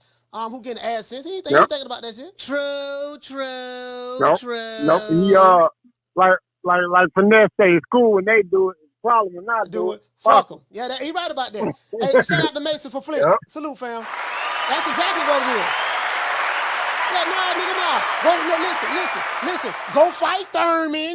You know, what we got to throw that language right back at him. Well, who he fought? He got to earn his way to fight doggone Crawford. Yeah, you the mandatory, but we know that shit don't mean nothing because guess what? We got dudes who mandatory to certain fighters and they still can't get a fight with the guy. True. So Crawford is busy right now. You're a young up-and-coming fighter. You know, you're a prospect. Such and such. Right now, you 24, 25. Guess what? Go fight Ugas. You know what I mean? Humble yourself. What Jamel Charlo say? Shut up. Humble yourself. Be quiet. And do what he tell you to do. You get what I'm saying? Fight Ugas. And what Canelo said, man, look, I'm busy. Tell them guys to go fight each other. And then when they fight each other, then come back and see me.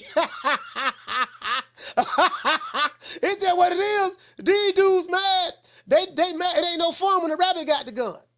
Caller, hold on. See, it ain't no fun when the rabbit got the gun. It's cool when they do it. It's a problem when Bud do it. F them. See, when Bud do it, it's a problem. And when it's your favorite PBC fighter, that say he got options, you got to earn your right to fight Tank. Tank the cash cow. You just can't come up and fight Tank. He do what he want to do. Okay, fine. I ain't got no problem with that. Canelo can do what he want to do. Pick and choose who he want to fight. I ain't got no problem with that. Who else? The big fish, Errol Spence, whatever the case may be. I ain't got no problem with none of that. But how come when Terence Crawford is in the position to do the exact same thing that all of those guys are doing, and y'all got a problem with it? True. Make it make sense. Caller, what's your name when you calling from? What's up, Coach? It's Coach Eddie from ATL. Coach Eddie from ATL, talk to me, fam. Yes, sir. Good show today, Coach. You always coming in with good content, Coach. As far as Terence Crawford, man, I'm proud of Terence Crawford as a black man, you know, because he represents black people very well. He's well spoken. He carries himself in a masculine way. You ain't never seen him with no fruity outfits on, carrying no purses, doing anything suspect. You know what I'm talking about?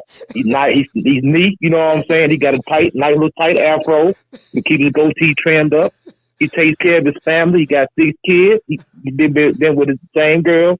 He take care of his family, take care of his mom, his dad. Yeah. Even though his dad, he said dad went in his life, he still has a forgiving heart where he takes care of his family. He's a real family man. He's a real dude, man. You know what I'm talking about? That's what I appreciate about Terence Crawford. He break every stereotype they ever try to put on a black man. Yeah. He broke through that man right there. Right. And he represents black man and black masculinity to the fullest. And I gotta give the brother big up and much credit for that. You know what? And shout out to Coach Eddie, man. But you know what, Coach Eddie? In this day and time, the people, the people who fit the stereotypes, they get all of the praises. The keep it real That's niggas, right. The one who's sagging down to their knees, the one who in the club throwing money in the air, making it rain, the ones who been in the club fighting, going to the Waffle House, tearing up the Waffle House, tearing up the McDonald's. The keeping it real, that gets praised, but the ones who are actually doing the things that they supposed to do with their families and stuff like that, stand-up guy like a Crawford, I mean, he's a street guy that know how to fight, very, very humble guy. He get all of the hate, and I get it. I understand. People. You got some elements of society they love the dysfunction. So shout out to Coach Eddie, man. ATL, stand up. Yes, sir. Yes, sir. All right, we got a no caller ID calling. We have a no caller ID calling. Let's see if this is a troll. This might be a troll. Only no call ID calls I get come from trolls. Let's see what this is. Caller, what's your name? Where you calling from? Hey, man, you got a problem, cuz. You from Tampa. Them country boys got a problem with South Florida. Every time I call, you don't like to answer. What's up with that, dog? Come on, dog. You from Florida. We from Florida. Hey, we from Florida, dog. Every time I try to call this man keep playing with me, dog. Hey, you know we city boys. Y'all boys country boys. Come on, dog. E-Money, what's going on with you, man? Why you got your phone number blocked? Why does it say no call ID? Bro, who the fuck? Hey, why does it say no call ID? Hey, Why did it say no Hey, call I'm from ID? South Florida. I don't know. Hey, I ain't eating money, dog. Hey, them country boys pussy, man. You feel me? Nah. Hey, man, I'm gonna holler at Hey, you, them man. country boys funny. Yeah, man. Hey, them country boys. Hey, my goals getting spacey though. Hey, them crackers can't stop nothing though. Hey, that nigga call him from a no call ID. Boy, hey, homie, hey, you need to go get you a job, fam. You need to go get you a job. Like, anybody, dude, if you gonna call me and troll me, at least disguise your voice. This is the same voice that called, who did? D.E. Martin from Texas? That dude ain't even from Texas. Hey, shout out to Timothy Bradley in the chat, man. Boy, I tell you, boy, hey, Tim, I'm gonna pull your super chat up. Hey, bro, like, this nigga don't call me cool, other time sell out, threaten me. This ain't E-Money. This ain't E-Money. Yes, this is. True. Nigga, I know your voice. Caller, what's your name? Where you calling from? Hey, this is L from Kansas City. L from Kansas City, talk to me. Hey, you know what I like about Crawford? Every time he goes out, he don't bring his belts everywhere with him like Teofimo did.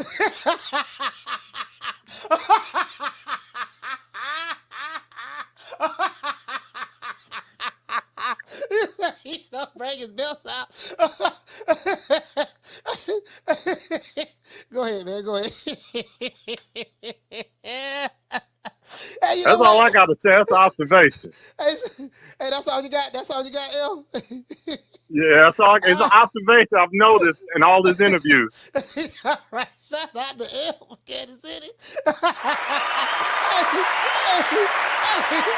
you know what? I didn't even think about that. We did it first, and we motivate even the greats. This is different. You know, he ain't got the belts around him. Yeah, nigga, I'm two-time undisputed. These are all my belts from when I was a junior welterweight. And these my new belts I just won when I whooped Errol. Yeah, you know, I told y'all, two-time undisputed. I made history. But I say, bro, hey, I said, boy, Errol Spence, Terence Crawford was a way better man than I can ever be, boy. Because much of shit as I talk, nigga, I got niggas shitting on me, defecating on me, talking about my woman, my kids, my mama and family and stuff for 5 years. And then when the rabbit get the gun, you think I'm gonna put on the safety? Nigga, I'm busting. True. I'm unloading a whole clip, Tommy gun. Shout out to Timothy Bradley, man. Hey, okay. Dropping that. Bam, hundo on your boy. Hey, Leroy. Super chat received. Playtime's over, boy. Hey, what to say, Tim? Tim say Crawford is the new face of boxing. Let the movement begin. Down from the bar, there's a platform stage.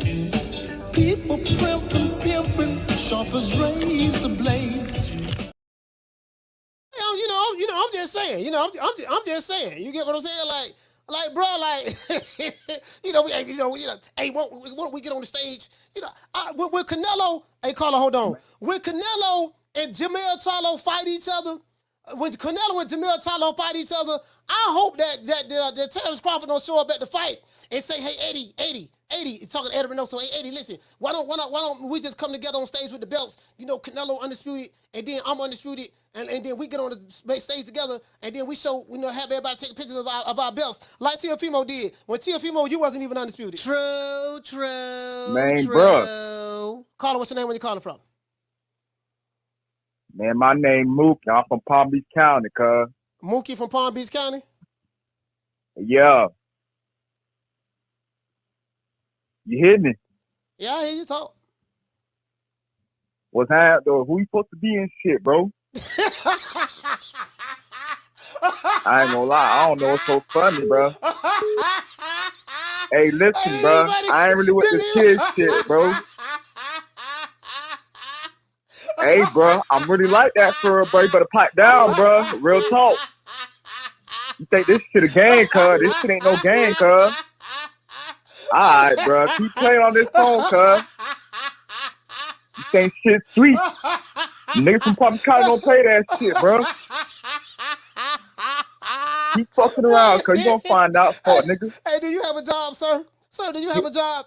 Do I have a job? Nigga, don't worry about that weak ass shit. Weak ass Jitterbug, do you nigga. have a job? Don't be worried about me, bro. How old Don't are worry you? about me, How bro. old Real are you, talk. brother? How old are Don't be you? worried about me, bro. You got I keep shooters? doing this little weak ass little You podcast shit, got shooters? acting like you know what the hell you be talking about. You got You shooters? be saying straight bullshit on that bullshit ass podcast. You don't be knowing shit You got real, cuz. shooters? You want me to Say drop the what now? addy? Put a Hey, what's wrong with that drop the bullshit, addy. you weak I'll pull ass up right nigga? now. I'll pull You up a right now. mark ass Nigga, nigga, drop the man. addy. Fuck Nigga, you, drop nigga, the bitch addy. ass nigga. I Nigga, I bet don't you want to won't hear drop that the addy. shit. I bet you Weak won't ass drop the nigga. addy. Drop the addy. What? You wanna do No, you shit? scared to drop the Bitch addy. ass nigga. Where Yeah, you at? I'll I'll pull come up to right you, now. nigga. I'll I'll pull come to up you. right now. I'll come What's to you. happening? I'll What's come to you, happening? fuck Drop nigga. the addy. I'll come to you. Drop the I'll come to you, fuck addy. nigga. I don't wanna hear that shit. I'll come to you, bitch ass boy. You know what? I'll come to you, puss ass boy. On that weak ass podcast talking about none. You ain't talking about none, boy. Weak ass nigga, dog. Hey, what's your? Hey, Where you so from, this your Dick? number? Where you from, though? Where you from? Where your weak ass from? Hey man, we running the show right now, man. I don't entertain you Where dog your enough. weak ass If you from, ain't puss dropping the ass addy boy? dog, if you ain't dropping the addy They dog, so I shut can your pull bitch up. ass up, but where you Ain't nothing to from, talk about, man. cuz? I'm gonna holler at you, fam. But hey, what's wrong with Jitterbug? Jitterbug. Hey, just eat, buddy. Hey, just eat, buddy. Eat, buddy. Hey, wait, hey, eat, buddy, boy. Dog, eat, buddy, boy. Get acting stupid in the club. Turn me up, man. Boy, I tell you, boy, I gotta love him. That's one of my number one fans right there, bro. Right now, as a matter of fact, hey, what you say? Hey, what you say? What you say, Ron J? You say put the ski mask on. Yeah, I need to get the ski mask on next time. I need to get the ski mask on. He sounded like he was skied up. He first called me with the call up with the number block. I got his phone number in the phone. He first called me with the number block. That's E-Money. Hey, caller, what's your name? Where you calling from? Hey, Scott from Harlem, Coach, what's good? Scott from Harlem, talk to me, fam. Hey, man, I'm just glad you got that Charlo snitch poster yesterday I sent you. Oh, yeah. Oh, that was messed up, man. Y'all got your Jamel Charlo snitching, huh? Say, Jamel trying to press charges on Caleb playing for real. Yeah, man, he's out there trying to drop dimes at 12, man. Man, that's fucked up, man. That's fucked up, man. But talk to me. What anyway, you man, love your show. Anyway, just love your show, man. I've been watching it every day since I found out about it, man. I'm on it every day, man. Man, listen, Scott, man, I appreciate you, man. My granddad, the Minister Abdul Kareem Muhammad, he's from Harlem. He came up in Mosque number 7, when the nation was strong back in the 30s and 40s. Okay. He joined the nation in 1955. So, yeah, I think he was 22. So, yeah, man. So, Harlem is very, very historic. With Manhattan, Upper Manhattan, that's a very, very historic city, man. So, shout out to Harlem, man. Salute to you, Scott. Thank you for watching. Okay. I appreciate it, bro. Be safe. Yes, sir. Yeah, man. Hey. Boy, shout out to Cam Edwards. Shout out to Cam Edwards in the building. Boy, listen, one thing about my dog, E-Money. E-Money gonna call the show. E-Money gonna call the show. Hey, you notice something? When I asked him to drop the addy, he was shaking like booty meat. True. I asked him to drop the addy. He was shaking like booty meat. He didn't want to drop that addy. Listen, I'm gonna pull up. I'm gonna come to his mama's house. Doom. Hello? Yes, ma'am. How you doing? Who is this? This Coach Malachi. Coach Malachi. Yes. Who you here to see? Yeah. Where's your whole ass son, ma'am? All due respect, ma'am. You look beautiful mother. Where's your whole ass son, E-Money?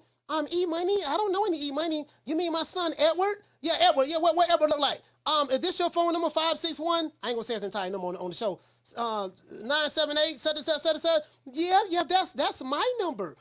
What's going on? Who is this? Edward, come here. Yes, ma'am. Yes, mom. Oh shit, that's Coach Malachi. Yeah, you E-Money? Yeah, what's up? Well, I told you I was gonna pull up. What's happening? True.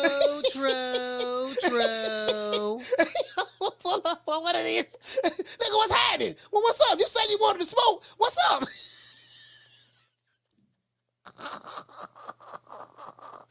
Hey, shout out to Jonathan, man, dropping that $2 super chat. He said Fernand gave his shooters prepaid phones to call in.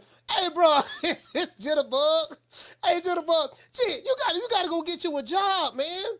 You can't be online. You can't be online calling, just call. That's every day, bro. Like you know. Now I will say this: he didn't call Friday and threaten me Friday, so I will give him that. We'll give him that. You know, he didn't do that. He could have did it, but he didn't do it. So I will give him credit for that. He one of these niggas. He probably suffered from a sad case of gooch grease. This him right here. Hey, Earl, Slim, I ain't gonna hold you. When you lost, it felt like a family member died. And I'm not tripping. Just understand, Slim. I cried when I seen you lose, Slim.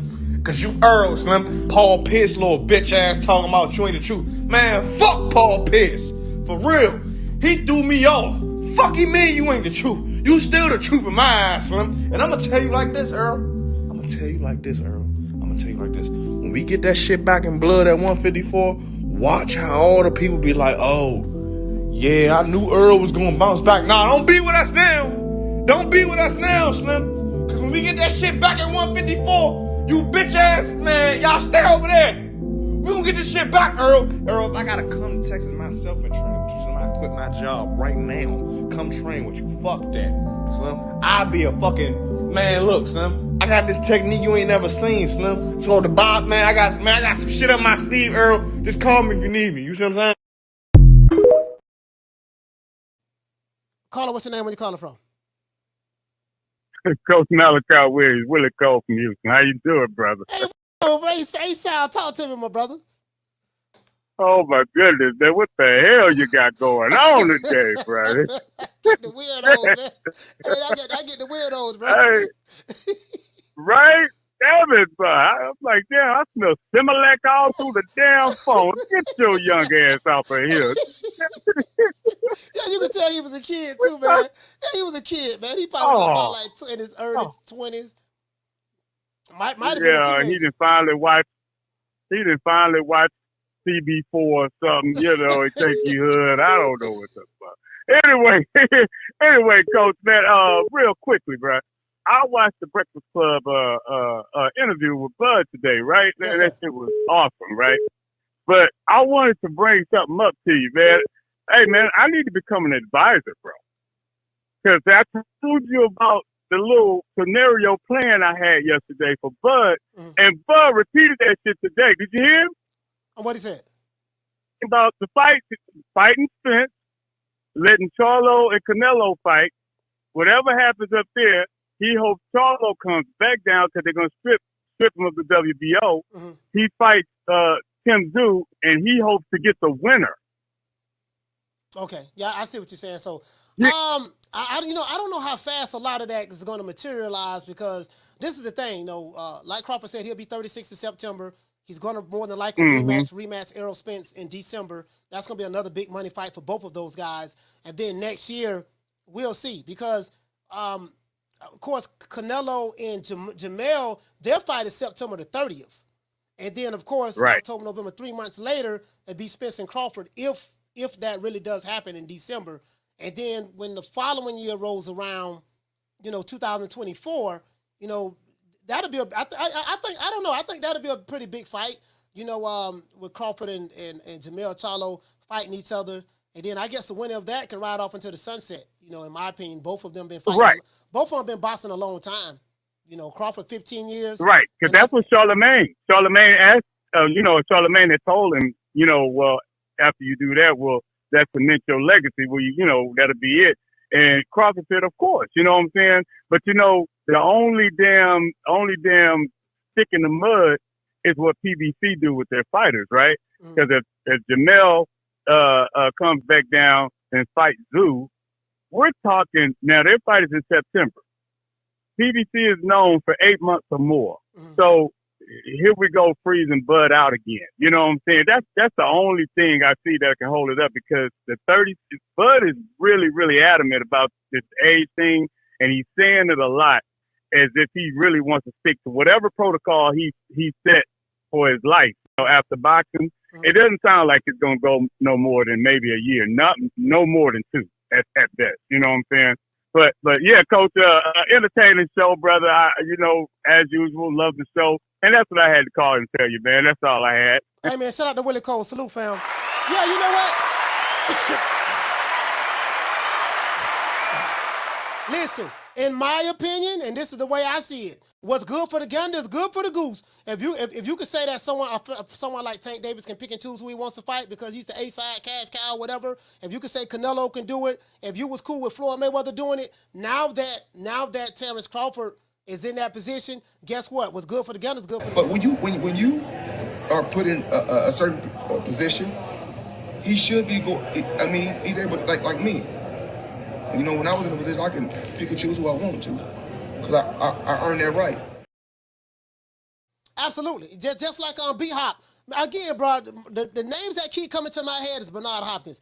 As it relates to Bud's career from a getting notoriety standpoint, he reminded me so much of Bernard Hopkins and even Hagler. Those were the guys that they couldn't get no respect at all, no matter what they did, and they didn't get their props till later on in their careers. Shout out to I Am Cam dropping that $2 super chat. He said, Coach, his name is Eldred. Ain't no money. Yeah, Jitterbug, Jitterbug, he ain't got no job. Hey, when I asked him, did he have a job? Well, what kind of soft-ass stuff is that? That's soft. There's nothing soft about having a job, sir. So that means you don't have a job. True. Jitterbug ain't got no job. He still got his mama titty in his mouth. Carla, what's your name when you calling from? Hey, what up, Coach? This is Roach from Houston. One more time, I just want to say something real quick. Go ahead, fam. All right. As somebody who thought that Bud Crawford was going to lose that Errol Spence fight, I think it is an absolute joke that people are sitting here really talking about he's ducking anybody and acting like he can't pick and choose fights, bro. This man just completely dismantled one of the best fighters of the generation that we're currently in. So all of that picking and choosing and ducking and all that, bro, kill that noise, bro. Bud Crawford is the best fighter of this generation, and right now he is in the position to do whatever the fuck he wants to. That's my call, Coach. Appreciate it. All right, shout out to Roseman from Houston.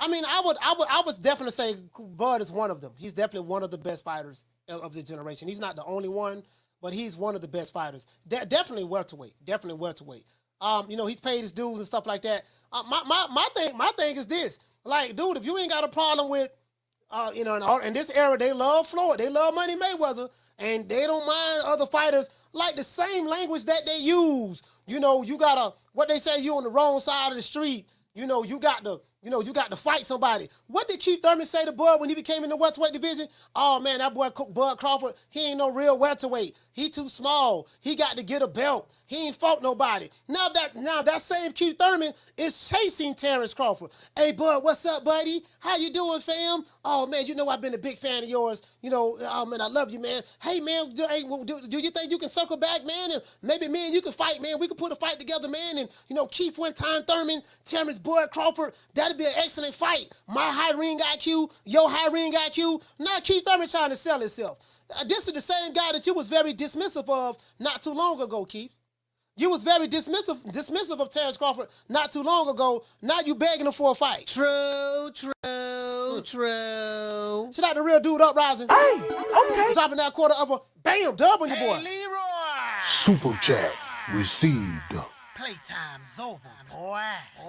He said it could be a long campaign, but Bud could mess around and a 3-time undisputed fall in his lap. He said, what you say, Coach? He said, I want to unify. You talking about Jamal Charlo. Yeah, I don't know about that, man. That's gonna be very, very difficult, especially now that Tim Tszyu is going to get that belt. So if Tim Tszyu gets the belt, and Tim Tszyu is not an easy out for nobody. That's a big, strong dude. So I think at 36 years old, if I'm 36 years old, if I'm Terence Crawford, you do exactly what Floyd Mayweather did. You rematch Errol Spence, get that bag. If you beat him, you only want the big fights. You're not chasing no prospects or no up and comers coming up or whatever. No up and comers that's coming up. No, I want the big dogs. I want the undisputed champion at junior welterweight division, and I want the best welterweight in the welterweight division, which was Elder True Spence. So anything less than that ain't even worth entertaining. Pick and choose who you want to fight. Pick those big fights. Get your money and get the hell on. That's what I would do. For real though. You get what I'm saying? That's exactly what I would do. True. Ain't nobody trying to please these niggas on YouTube. Man, who this little young whippersnapper running all up into my combo? Look at you. You're all wet behind your ears. Breath smelling like Similac. Man, you better go on home before you get your little thick ass tossed up. Yeah, I wouldn't even worry about what some niggas on YouTube are talking about. That don't mean shit. You get what I'm saying? Like, these niggas here just, it's the hustle, it's the grind, it's the clickbait, it's the what it is. I'm checking my internet speed right now as I'm watching this show. So I'm trying to make sure my internet speed is on point. My download, my MBPs download is 202.7, and my MBPs upload is 197.0. Okay, so it says my connection is good. I was having issues with my camera sometimes. I have no idea. But it is what it is. Yeah, absolutely. And listen, if it's good for Canelo, it's good for Crawford. If it's good for Tank, it's good for Crawford. If it's good for doggone Errol Spence, it's good for Crawford. And if it's good for Money Mayweather, it's good for Crawford. True. Goddamn right. Throw that shit right back up in their face. You the man. Shit, I'm the man right now, nigga. Shut up. What Jamel Talo say? Shut up. Be quiet. Humble yourself. Hey, shout out to dog on Ruben Allen. Hey, okay. Dropping out quarter of a dub, cash app. He say Crawford is top 20 pound for pound all the time. He say, is he top 20 pound for pound all the time? I don't know, fam. I really got to look at the top. I got to look at the top 20 guys. I got to look at the top guys all the time. I can't sit here and just say outright, Crawford is my guy. I rock with Crawford, but, I got to sit back and really, really look at it and see. You get what I'm saying? I got to look at all of the great fighters of the past. And then, in order for me to, because I don't want to make a knee-jerk reaction because I like a guy. I want to make sure just really look at it. Because I think of some bad boys. Salvador Sanchez's, Aaron the Hulk Pryor. We got the Cuban Hulk as well. The Cuban Hulk, Sugar Ray Robinson, my favorite fighter of all time, Sugar Ray Robinson. I tell anybody that. Ali, Hagler. So I gotta look. There's a lot of great guys, Duran fighters that came. I have to look at it and see, to be fair. But is he an all-time great? Terence Crawford is definitely an all-time great. Where he falls at, that's up to you guys. Carlo, what's your name when you calling from? What's up, Coach? I'm calling from Louisiana. Louisiana? Love your show, man. What's your name is, fam? Kashana, Louisiana. Name is William Harsberry. William, talk to me, fam. Dude, I've been calling this for 4 years. The exact position. I told him it's going to be the 8th or the 9th round. The referee's going to stop the fight. And look what happened. They've been dismissing for Crawford for so long. This dude is absolutely great. He can do anything. Yeah, absolutely, man. You know what? How long you been watching boxing, brother? Dude, I've been watching boxing. I'm 47 years old. I've been watching boxing since I was 4. And I didn't like it then because they were taking over my TV time and all of that. But as it went along, I started getting into it. And truth be told, let's come back to the present. I was a Spence fan first. I still am. And when I came across Terence Crawford, I'm watching, I was like, oh. And then I found out what division he was in, what pound division he was in. I said, oh, Lord. I said, Spence, if you ever collide with this dude, you're not getting past this man. You are not getting past this man. And from when he pulled up on Errol Spence, when Errol Spence was in that red hoodie in Dallas, I think, and Bud Crawford was in black in the yellow boots. Yes, sir. I was like, oh, man. And Bob Arum told him to steer clear of Terence Crawford. Steer clear. Yeah. And ever since then, I was like, he's going to stop him in the 8th or the 9th round. And truth be told, I didn't envision the fight to be one-sided like it was. But Spence actually said it was going to be a one-sided ass. He just didn't say the right person. Yeah. And I want all the fans listening, and even you, go and rewatch their final face-off at that press conference. Spence been shook for years, and he knew that his ticket was up. And when they face off for their final time, watch when Terence Crawford laughs in his face and goes off to the right. Watch Spence's neck. You know how when people are in fear, they do that swallow type of go? Yeah. Go back and rewatch that. I say that fight is done. It's done right there. It's already in his head. And then he was telling him while he was talking, you ain't going to break nothing. You ain't going to break nothing before that face-off. And when Crawford laughed at him, I said it was a wrap. It was a total wrap. Just me growing over the years, growing up watching it, you know what I'm saying, it gave me that ability to analyze fights. And I have to watch every last one of their fights. And I see the strengths and weaknesses and all of that. And I analyze it and I call it to the beat. Yeah. All right.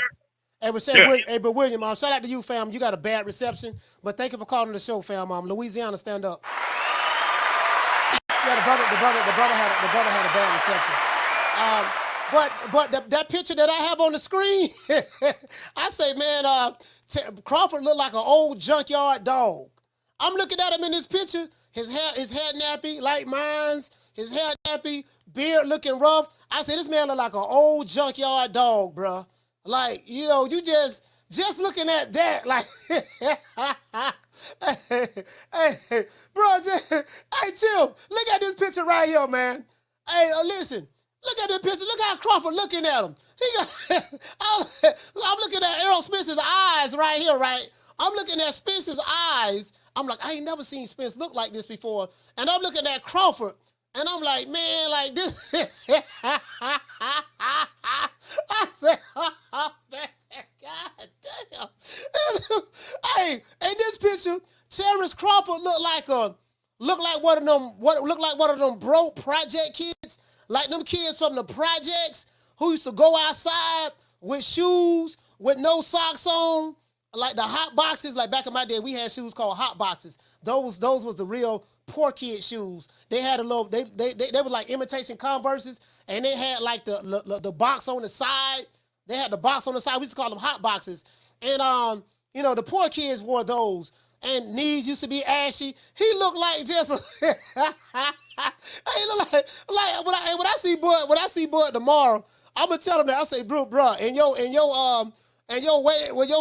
face off with Spence, like the day before the weigh-in, man, he looked like just an old wino, like one of them old wino mechanics, like what Timothy Bradley said, that be working on cars, snatching engines out of a car with his bare hands. Like he don't need no. Wait, I see Bud. I'm like, bro, when I saw that, I say, I be damn. But look the way he looking at him. He was looking at Spence like, man, this is food right here. This food. True. I was sure of my bet then. Cause you know, I betted $3,000 on this fight. I was sure of my bet then. I said, yeah, boy, he looking like an old junkyard dog, bro. Looking like an old junkyard dog. I said, boy, ain't no way in hell that boy, cause I ain't never seen Spence look like that. I've never seen Spence look like that. Like, I like, man, this dude look like an old junkyard dog. Like he just one of them dudes, you know, you see working on the car, like he been under a car working on the 1979 deuce and a quarter. He got a 1979 deuce and a quarter. He working on the engine, and then he been out there for 8 hours in the hot sun. It's like 105 degrees outside, and I'm his nephew, right? And I run up to him and I say, Carla, hold on. I say, look, man, I had some dudes down the street, some grown dudes down the street slap me. One of them slapped me, and he said that I told him I'm gonna go get my uncle. He said, go get your uncle. I'm gonna whoop his ass. And he looked like he said, what? He rolled from under the car, you know, with oil on his hands, and said, where he at? With his steel toe boots on, where he at? He down the street. Come on, let's go. And he walked down the street.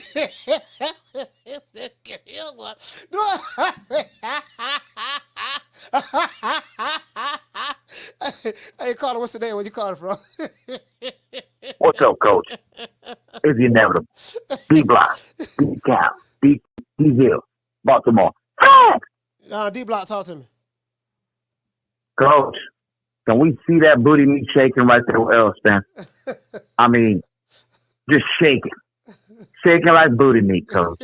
I mean, Terence Crawford got that edge, man. He got that look like a dog. He's getting ready to just tear on him. That's what happened, Coach. You know, he got the stiff jab, the hard punching jab, and he showed everybody from fundamentally down everything. I mean, he just studied everything. He did everything, Coach, and he made it happen. I mean, do you really think the rematch gonna look different? I mean, Spence can't do no worse. He can't do no worse. So, I mean, you know, yeah, it could be better. But he can't do no worse than what he did at welterweight. So, I want to see the rematch again because You know, Spence look like he's fine. He's in Spain with his lovely woman, and he's fine. He looked like he's healed of all injuries. And now they're saying that it was the weight. The same thing Crawford said 5 years ago. He said, when I stop him, y'all gonna say he stayed at the weight division too long and he was weight drained. And Spence said, on my life, he said, on my life, I promise you won't stop me. I promise you won't stop me. He said, all right, that's what he said. And he ended up stopping him 5 years later. So now they're saying that it's the weight. You know, Crawford had air weights in his gloves. He had melatonin in his gloves. His gloves were stacked. I got videos that saying Terence Crawford is with the Illuminati. Terence Crawford, he made a blood sacrifice to the powers that be in boxing. You know, so somebody in his family or he know close, he gave up their life so that he can be the chosen one in boxing. Now I can't make this up. There's a guy that makes conspiracy theory. I hate Terence Crawford videos every day, and he's a diehard Errol Spence fan. But I'm dead ass serious. That's what he said. Like they can't accept it. Coach, correct about that. I got one more thing to say about this, Coach. Mm-hmm. The excuses came out pretty quick to where they say he was weight drained, where they said that he wasn't mentally there. There was something off with him. But like we said, Coach, like we said this over and over and over again, that first round was competitive. I mean, so they can't really say that. You know what I mean? I felt like just Terence Crawford showed him that he's more strongly built than he is, and he got power. He got more pop. Dude, his hands are bigger than Errol Spence's, man. I mean, you look at Terence Crawford's hands; they're huge, man, compared to any other welterweight. I mean, it's like Tommy Hearn's hands, man. I mean, he got them. You know, he got them man hands, Coach. Ain't no lie about it. So rematch, I think Terence Crawford knocks that out. And just want to say one more thing. Baltimore, I know you miss me hating on you. Your boy ain't been out in the limelight, Tank Davis. But when he come out, you know, your boy's going to come out and we're going to make sure we get the hate in. Because when you come with hate, you come with facts. D-Block, D-Count, D-City, D-Ville, Baltimore, stand up. Shout out to D-Block. Hey, bro, I promise you. I'm like, bro, you look like an old junkyard dog. I came up in the hood right in the 80s. If you came up in the 80s, you know what I'm talking about. You know what I'm talking about. Shout out to L. Harvey in the building, Timothy Bradley in the building, Latino Perspective, salute to you, fam, Jason Phillips. Shout out to Gabe Lopez, Green Eyes P, Swat Jones. Bro, listen, bro. I bought my first car when I was 14 years old. It was November. It was it when I was 14? Yeah. Yeah, because I was 14 going on 15. Right when the girl, remember I told you the girl broke up with me? And that's why I started selling dope. That's when I got in the dope game. My first car was a 1982 cocaine white Granada. I bought a 1980. Nah, you know what? Nah. Was that 80? Nah, I think that was 89. I think I was 15. You know what? I was 15. My bad. I was 15. I bought my first car when I was 15. I bought a 1982 Granada. And then I bought a Toyota Tercel as well. That shit lasted a week. But bro, like I remember these shade tree mechanics that we used to take our car to. We were jits. And like back in the day, we used to have like we used to call like people who smoke crack. We used to call them crackheads or rockheads. Like the rockheads, we used to call them basers. And like it'll be like the old baser in the hood. No, he working on everybody's cars. That's what I would say, bro, like how you was looking at him like Jitterbug, sucking his teeth, Jitterbug, boy, Jitterbug, you in trouble, bro. Boy, you mess around, bro. I'm finna beat the brakes off of you, Jitterbug. Jitterbug, boy, you do not stand a snowball chance in hell. Now we here again, as I said before, guys. And I don't want to throw anybody under the bus. As I said before, now they're talking about all these goddamn excuses and conspiracies. Bro, I have the receipts. I have the receipts where the brother said that, you know, Crawford made a blood sacrifice and this and that. And I say, brother, explain to me what type of evidence do you have to support all of these allegations that you're making? This what he said. We must internalize the flatulation of the matter by transmitting the effervescence of the Indonesian proximity in order to further segregate, to preclude on the issue of world domination would only circumvent circumcise the revelation that reflects the aphrodisiac symptoms which now perpetrates the Jericho's activation. Bro, you can't make this up. I'm dead serious, bro. He really looked like that. Caller, what's your name when you call it from? Coach, I had to come back on for that second hit. I had to come back for the second hit, Coach. This is Lepage from Ohio. I had to come back. I have forgot something I wanted to say to you, and I've been wanting to say it to you for a week. And every time I got on a couple of days ago, and I was meaning to tell you then, and I forgot again. Yes, sir. Because I was so upset about how they were talking bad about Crawford's woman. I had just heard that before I heard your show today, and I was like, I won't go out. But it threw me off. But I gotta tell you this one. Have you heard this one excuse? This is crazy. This guy is on there, and he going hard too. To my, he was a trainer and everything, and one of his main excuses is terrible. He's saying, the Crawford team knew that Spence always comes down from 40 pounds or more, and he do this every fight. They knew that if they fought him at 147, that they were going to win. Because sooner or later, Spence ain't going to be able to hold up. And I knew Crawford was doing this. And that's why I don't like Crawford, y'all, and I'm going to keep it real. I said, are you kidding me? Did you just say that because King Crawford has been watching your dude drain his weight to get on, because he's a weight bully, drain his weight all the way down to 147, that is King Crawford's fault, and they knew this would be one of his last fights at 147, and they waited till the perfect time to get him. I said, wow. You talking about delusional. Yeah, it's beyond delusional, Lepage. It is what it is, man. You know, these guys are. I'm looking at this picture. They say to Errol Spence's weight drain. Look how skinny Terence Crawford's face look. He look like he weight drained too. You see the bone. You see the bone structure in Terence Crawford's face. This man, like, look at Terence Crawford's face, bro. Look at the bone structure. He look like he weight drained too. Ready. And he said it ain't that easy for him to make this weight right now. So, that squashes all that. And like I said, I also throw out there real quick, when you heard Crawford on the Breakfast Club today, because I heard that too earlier, one thing I got out of that that was so wonderful, that made me jump out of my chair and say, yeah, let's do it. He said, I will do a catch weight with Canelo at 158, 159. Let's do it. He said 160. I said, you know what? Yeah, I got you. Yeah. He said, man, let's do it. And I thought, man, and I told my cousin just a little while ago, he said, hey, when you was on the show, you make sure you let him know that he's throwing all these punches that Errol Spence was throwing. I want to make sure I say that too. That Errol Spence was throwing. That don't mean he was landing, but he was throwing all these punches more than Crawford, but he couldn't land on Crawford. Where's the weight drain? When you look at those stats, that's supposed to shut your mouth. Crawford's just way better. Boogeyman Crawford is the boogeyman. Shout out to the Pops, Ohio, stand up, salute, fam. Yeah, I said, I'm looking at this picture now. I'm like, look at the bone. You can see the bones, the bone structure in Bud's face. Like, bro, that weight cut don't look like it was easy for him neither. Look at his face.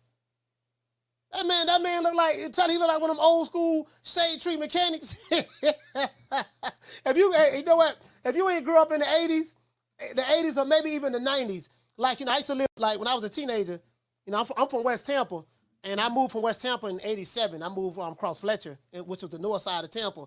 So I came up across Fletcher, man, before they called it Suitcase City and all that stuff there, man, and before they even had the green team and all that stuff there. Green team is the police department. Like, they used to wear green uniforms, the sheriffs. It was like the jump out boys. They were like the jump out boys and stuff like that. And yeah, man. So yeah, bro. Like, we used to have them shade tree mechanics. Then sometimes I go to a housing projects in East Tampa called Ponce de Leon, which is right next to College Hill. I go over there. They used to have some really good mechanics over there in Ponce de Leon, just in the housing projects. Like, that's what he looked like, bro. True. Hey, you ain't whooping no dude look like that. You ain't whooping them dude. Don't do look like that. Like nigga, hey, like nigga, you fool, but bro, right, bro, you fool right now, dog. Like, bro, like this gonna be hell. So you know, I want to see the rematch again at 154. I think it'll be a better fight. Of course, I still have Bull stopping them by stoppage. I know a lot of people are saying that Errol Spence will be bigger and stronger. That is true. The flip side of that is Terence Crawford will be bigger and stronger as well. True. He will be bigger and stronger as well. You know what I mean? That's the flip side of that. So, I mean, it is what it is. Trust me, I do understand. I understand that some of these guys who are still in denial, who still hating, they mad, God damn, this motherfucker on Good Morning America. Why he got to be on Good Morning America? Damn, why Gale King asking him these questions? Lord, why he got to go back on the Breakfast Club in front of millions of people who watch their shows. Dang, why he got to go back on there? Why, Lord? Why is this the mayor's throwing a parade for him in Omaha, Nebraska? Why, Lord? Why Jim Crow Joe is thinking about giving them keys to the city in the White House? Why, Lord? Why the government is thinking about making a national holiday after his name? Why? I hate him. I can't stand him. He had, okay, what the list at? This the list right here. What the list at? Hold on, I had a list right here. We came up with a list the other day. These are 22 excuses that I'm hearing from not Errol Spence fans, maybe some of them, but Errolsexuals. Errolsexuals, you know, from the Wakanda nigga community, that's from the LDBC, the Alphabet Boy community. These guys, I've heard 22 excuses. The first excuse is Terence Crawford had air weights in his gloves. The second excuse is he's down with the Illuminati. He made a blood sacrifice.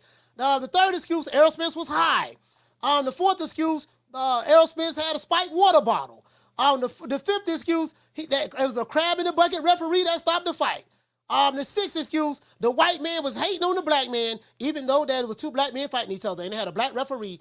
The seventh excuse, no padding in the gloves. Another excuse, the baby mama conspiracy. They say his baby mama gave him a drink right in the locker room. Him and his baby mama got in an argument. She gave him a drink, and the drink made him sleepy. That's the baby mama conspiracy. I think, what is it? The ninth excuse, he was weight drained. The 10th excuse, Spence was cloned. That wasn't the real Spence, that was a clone. I heard that Spence got hurt in sparring. He had some fractured ribs, some broken ribs, right? Then they said he suffered from neurological damage. Then there was the car crash excuse, even though he beat up Danny Garcia and Ugas right after the car crash. And then there was Dragon Ball Z. I interviewed Bo Mac. Bo Mac did tell me that Terence Crawford favorite cartoon is Dragon Ball Z. So he was watching Goku. He learned how to turn into Ultra Instinct Goku, and he used the Ultra Instinct powers that he learned from watching Dragon Ball Z in order to defeat Errol Spence. So we got the Dragon Ball Z conspiracy. Also, the Dragon Ball Z, if you collect all of the Dragon Balls, you can make 3 wishes. I think you can make 3 wishes or 1 wish. Is it 3 or 1? It might be 1 wish. So he was able to collect the Dragon Balls from watching Dragon Ball Z, and he made a wish that the Dragon powers gave him the power to beat Errol Spence that night of the fight. Then we have the sensu beans. You know, Dragon Ball Z, if you eat a sensu bean, it gives you all of your energy back. Bo Mac gave him an illegal PED called sensu beans that he got directly from Goku from watching Dragon Ball Z. Goku and Vegeta. Let's see. They say he takes snack. So snack. So you know he went snack now, even though there are several PBC fighters that's with snack. Yeah. We ain't talking about the PBC fighter. We talking about Terence Crawford. He was on snack. So you know what snack program is, right? So now they trying to say he on PEDs. Then another excuse. Errol Spence had a long layoff. Okay, we had a long layoff when he fought doggone Danny Garcia. Wasn't no problem. He had a layoff when he fought Ugas. Wasn't no problem. Prior to the fight, he didn't say nothing about no layoff. He said this the best he's ever felt. He gonna break Terence Crawford like Kuta Kinte. He said he gonna break him spiritually, mentally, and physically. He said all of these things, and then when Terence Crawford ended up breaking him like Kuta Kinte, now we gotta find a reason why that Errol Spence got his ass knocked out. So long layoff. Then they say, well, Terence Crawford, Errol Spence lost because he didn't have any tune-ups. I beat that he don't need tune-ups because he fight those other guys, flat-footed fighters that sit right in front of him without any tune-ups. Okay, then they said that Terence Crawford was connected to Daniel Kinahan and the mob. So the mob was the reason why he won the fight. Then they say it was a fluke. He really didn't win. It was just a fluke. He called Errol Spence had a bad night. Excuse number 21 Then they said that when Terence Crawford and Errol Spence shook hands on stage, that was the secret Masonic handshake that the Illuminati taught them. That was proof that Errol Spence was going to throw the fight. And then so that was the secret handshake. And that was 21 excuses. So I don't heard it all. Now they talking about what is baby mama now? Like you can't make this up. True. My question is this. Out of the 22 things that I just read, of all the excuses that I heard, which one is it? You guys get what I'm saying? Like, which one is it? I read out 22 things. Was he a clone, as well as suffered neurological damage, as well as had broken ribs, as well as Crawford had no padding in the gloves, as well as his baby mama conspired against him, as well as his water bottle was spiked, as well as he was high, as well as he was with, Crawford is with the Illuminati, as well as the egg weights? Which one is it? Is it all of them? Which one is it?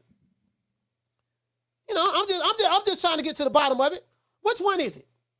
I just read out 22 excuses. Which excuse it was?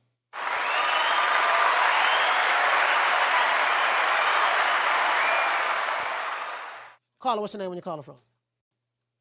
What's up, Coach? This M1 from the BX. M1 from the BS. Talk to me, fam. What's up? Hey, yo, Coach. Hey, yo, that shit was priceless with Derek James grabbing his glove and looking like if he was fucking, what was the word that you used the other days? And disbelief? Disbelief. Yeah. Yo, that shit was, man, that shit is priceless. You got to put it up once in a while. You got to put that up, like every once in a while. That glove shit, man. Yeah, absolutely. But yo, I'm glad. I'm so glad that our boy is getting his recognition now, man. For all these 5 years that they fucking shitted on him. I'm proud of him, man. Yeah, man. I appreciate you calling in, M1, man. He finally getting his props, his recognition.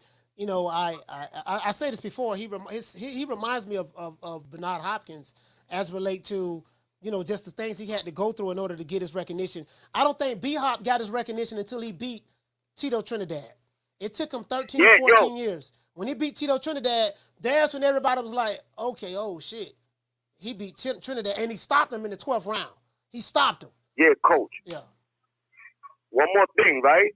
Yo, I was Trinidad. I was one of Trinidad's fans. Like, you know what I'm saying? That was one of my favorite fighters. Yeah, he's one of my favorite fighters too. I love Trinidad. Once he went, like, you know what I'm saying? Like, you gotta know when to, you know what I'm saying? When to fold him.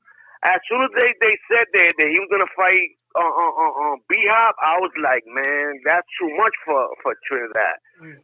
And then remember, that was in 9/11 too, and he had went to the World Trade Center watching people jump off the roof and all that shit. Yeah. And off the windows. I was like, man, this dude's gonna lose. Yeah, for real, man. I mean, it was it was something else. But I'm saying that was a hell of a fight. You know, B-Hop sold the fight, going, you know, throwing down the Puerto Rican flag. Like, bro, it was the funniest. It's funny now. But when Bernard Hopkins did it, and I sit back and reflect, they were gonna kill him. I'm like, man, I say, brother, listen, man, Puerto Ricans don't play, bro. They do not play. They will F you up. And he snatched the flag out of Tito Trinidad's hand, threw the flag down on the ground, and stepped on it. And what I remember was, I'm Puerto Rican. I'm Puerto Rican, so I know. I remember Don King looking down at the ground. I remember Tito Trinidad and Don King looking down at the same time, and Tito had his mouth half open. Don had his mouth half open, and then Tito looked back up at B-Hop, and B-Hop was talking trash, and then Tito looked to his left, and then what next thing I know, and then B-Hop was running, trying to get up out of there. I saw dudes swinging, hitting B-Hop on the back of his head, back of his neck, like they were trying to kill B-Hop. True. Yeah, that happened to Madonna too. Madonna, she rubbed the flag through in between her legs, and they wanted to kill her one time. Oh, talking about Madonna, the singer Madonna. Yeah, she went over there to do a show, and she grabbed it, and she put it in between her legs and started rubbing the flag. Yeah. And they wanted to murder her. I said, God damn, boy, that's a crazy motherfucker here, man. Hey, M1, shout out to M1 from the Bronx, man. Yeah, BX, yeah, man. no Salute, doubt, fam. Coach, no doubt. Hey, bro, you know what was so funny about that? When I interviewed Steve Kim last week, Steve Kim told us a good story about that. He said, look, he said, listen, he said, let me tell you a story about that. He said when Bernard Hopkins ran, because you had the police department, they was helping escort Bernard Hopkins. They said they had no hid Bernard Hopkins in like a basement in the stadium or somewhere. And the entire island of Puerto Rico was trying to kill Bernard Hopkins. And they was at the door trying to get in. And from what Steve Kim told, there was like armed police officers right there with guns, like trying to keep the people from coming in. And he said, man, we thought we was gonna die that day. They was gonna kill like the police, bro. Like you don't do that, fam. True. Bro, I thought, bro, I said, you know what I said? I'm gonna be completely honest with y'all. I said, man, this nigga crazy. This is fucking what I said. Hey, bro, when I saw that, I said, man, this nigga crazy. Bro, like, what was he thinking about?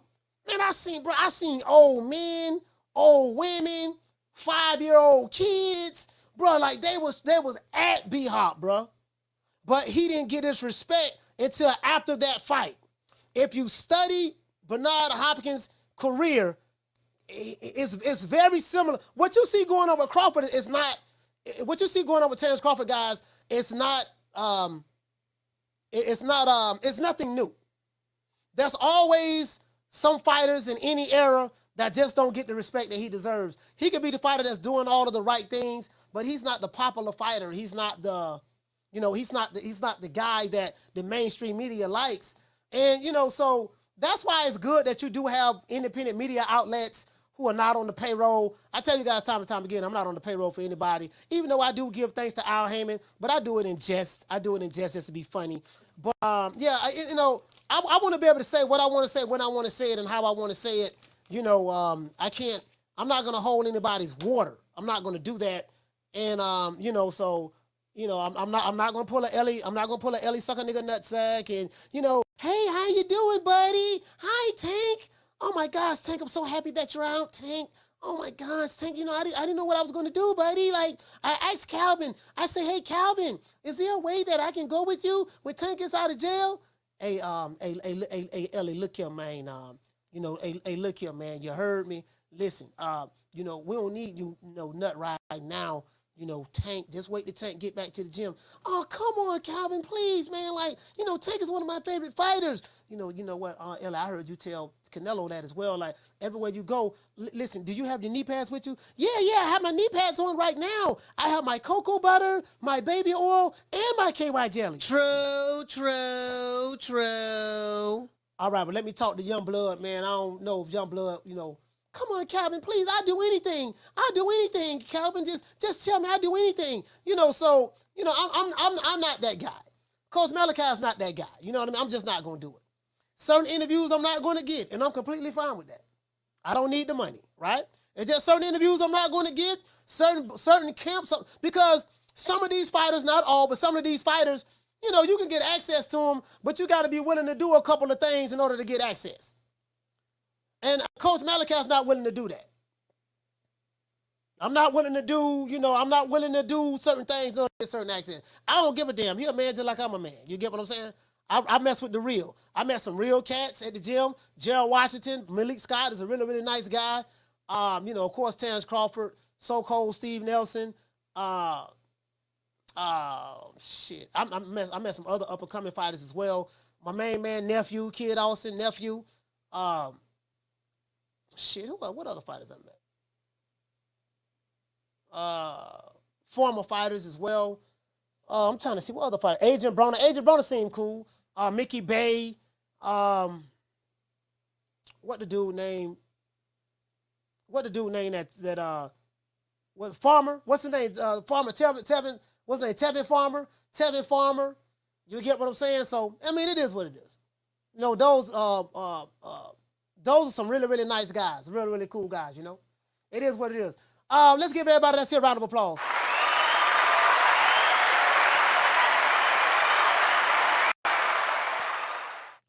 I'll be on that bird. I'll be on that bird tomorrow, so I will be in Omaha.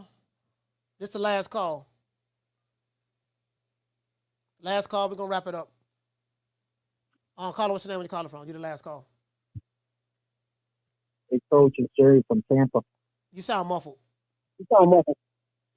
Oh, you hear me now? Yeah, I can hear you a little bit better. Go ahead.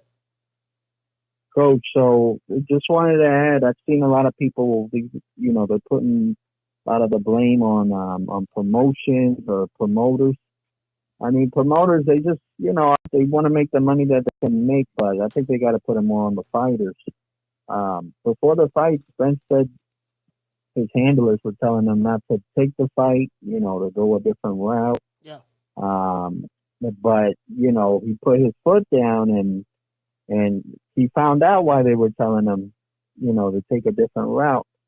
But I see it with a lot of fighters. When they don't want it, they'll say, oh, they'll put it, the promoters are telling them or other side of the street. But they're really the bosses. You know, they can make a decision on what they want to do with their career. Hey, but I love the show, Coach. That's all I got for you. All right, shout out to Jerry from Tampa. Salute, fam. T-Town, stand up. T-Town in the building. I mean, it is what it is, and I think what I do like is I just like the fact that the way Crawford and Spence are, you know, they don't have no hatred or animosity towards each other. And I say this time and time again, if you listen to these YouTube channels, you know, a lot of these YouTube channels, I don't know why they have such an emotional investment in some of these fighters. You don't even know them personally. Like, I know Crawford personally. I met the brother. He's a really, really good guy. His family and stuff like that. Met him, 4 times? This will be my 5th time I go back to Omaha. So I'm like, dude, like, I don't see how someone that you don't have a most, you know, personal relationship with him, like someone like a Timothy Bradley, he know Crawford. He was one of the guys who helped not necessarily discover Crawford, but really helped put Crawford on the map from the sparring session that they had. And he made the recommendation to Cameron Duncan, hey, look here, man, you know, when Cameron Duncan asked him, well, what about Prescott? And he said, yeah, man, Crawford will beat him. Crawford will beat him easy. Put him in there with him. Who knows what would have happened if, you know, because Crawford was sitting around waiting around. Who knows what would have happened if Timothy Bradley never would have said that? We don't know. You get what I'm saying? But Tim said that, and now we see where we at now. We have an old junkyard dog and Terence Crawford, which junkyard dog is a compliment. Who can throw hands, he can get it down. So, you know, I just never seen. Now, if you're young, if you're a kid, I get it. If you're young and you're a kid, I get when you're young because I had that emotional attachment like that to Mike Tyson and stuff like that. But when you're in your 40s and 50s and you still on this, you know, you crying, snot coming out your nose, your baby mama can't get you to come back to the bedroom because you just so upset, you mad, you know, like this is ridiculous. This is just too far, you know. But YouTube is all about the, you know, a lot of these guys, it's all about the clickbait. It's all about the, you know, whatever it takes to keep you to, you know, click the video, watch the video, you know, get the AdSense revenue, and just keep it going. You know, I'm going to say this. Never expect someone that don't like you to ever treat you fairly. Once people show their hand how they feel about you, you know, that's just what it is. They're not going to, and I'm going to tell Crawford this, you know, listen, the people who shitted on you yesterday still going to shit on you today. Because these guys are always going to move the goalposts. There's people who, you know, you can hate, again, you can just hate somebody to success. You can hate a person so much that you hate them to success. It's like I said before, and I always give this analogy about the space shuttle. You have something called universal law. And on planet Earth, we have something called the laws of what? Gravity. So you have the law of resistance, which is gravity. Gravity's job is to keep you down, to hold you down, to keep everything grounded. And then, you know, we have the law of attraction. So when you're trying to attract something, Meaning you're trying to accomplish a goal. You set out a plan, and you put the work in to accomplish that goal. Along the way, while you're trying to accomplish that goal, you're going to have gravity pulling you back. And you're going to have to fight through the gravity. It's just like Dragon Ball Z. When Goku and them used to be on Earth, and they used to train in this, and when they used to try to go to the next level, push their bodies to the next level, this way before Ultra Instinct Goku, they used to go into this chamber, and the gravity was like 1,000 times stronger than the gravity on Earth. And they be training in this for months until they get real, real strong and take themselves to the next level. Well, when you're trying to accomplish something in life, you're going to go through the law of resistance, that gravitational pull from the haters, from the doubters, from the people who don't like you, from just things just happening in your life. But you're going to have a strong enough rocket booster in order to fight through the adversity of gravity so that you can launch off into space. Once you get to heavenly heights, once you get to the height that you're looking for, then what happens? The space shuttle separates itself from the rocket. The gravity pulls the rocket back down to the Earth, and the space shuttle soars off into space. And that's just what it is. True. So you gotta have the gravitational pull of resistance in order to be successful. The ones who give up are the ones who can't handle the gravitational pull. The ones who give up are the ones you heard one too many haters say, man, you can't do it. Man, ain't nobody gonna buy that shit. You ain't nobody. You ain't fought nobody. You ain't no cash cow. You ain't got no fans. You ain't gonna do this. You ain't gonna do that. If Terence Crawford sat down and believed everything that the naysayers said about him, if Terence Crawford sat down and believed all of the people who told him he wasn't gonna be shit, he wasn't gonna do anything, we wouldn't have a 3-division world champion, 2-division undisputed, 3-time lineal, 3-time Ring Magazine champion, 40-0, 31 knockouts, 2014 Fight of the Year, first battle Hall of Famer, 11 round knockout streak, pound for pound #1 fighter in the world. We wouldn't have that right now if he believed that shit. True. We wouldn't have that right now. We wouldn't have that right now at all. You get what I'm saying? We wouldn't have that right now at all. So I say all that to say this. You guys, you're going to go through some things. You're going to go through some things in life. Just keep pushing. Keep pushing, keep fighting. Don't stop. Don't worry about it. Don't worry about what they say you can't do. You just keep proving them wrong. Just keep proving them wrong. Because you need them there. Like, the haters are some of your biggest supporters. Your haters will do everything in their power to make sure that you succeed. If you don't believe me, how do I know? Because you have people who are dedicated to make sure that you don't succeed. And I'm going to tell you one more thing before we bounce. If you got something that you're planning, you might want to keep it to yourself. Because what happens is you'll have people that's in your life that they don't have nothing going on in their lives. So when you tell them certain things that you're planning, that you're excited about, their job is to be Debbie Downers. It might be a sister, a brother, a friend, or whoever. Their job is, oh man, you can't do that shit. And for some reason, human behavior is this. You always kind of hold on to the negative, but you don't accept the positive. Damn, he said, damn, I ain't gonna be able to do that, man. God damn it, and it just stick in your head. So you gotta just persevere, man. Let's give everybody a round of applause. You'll make it.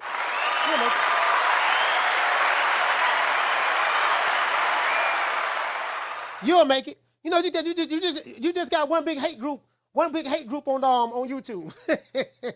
YouTube and Twitter. You get what I'm saying? We're the Charlo twins. We known for calling everybody out. Please call these people out. Listen, the whole world's looking at you. Call these people out, What's please. up? It's the Jamal the Hitman Charlo. Let's get it.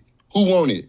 Name them names, man. They know who they is. Name them names, please. The names need to be named. They know who they is. The Mexican monster. Mexican monster. Mellow.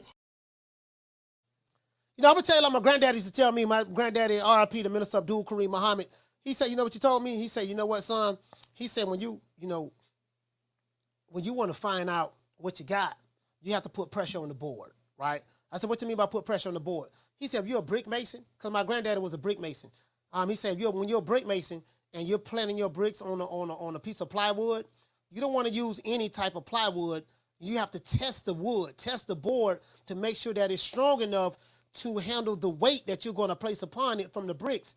So he said that if I got 15, 20, 30 bricks and I need to set them on this plywood, I'm going to test it, put 10 on it at a time, 15. If the plywood breaks, that's not the board that I'm looking for. I'm looking for the type of board that can stand up to the pressure of these 30 or 40 bricks that I'm going to place upon it. Once I find that board and it stands up to the pressure, that's the board I'm looking for. So I say all that to say this.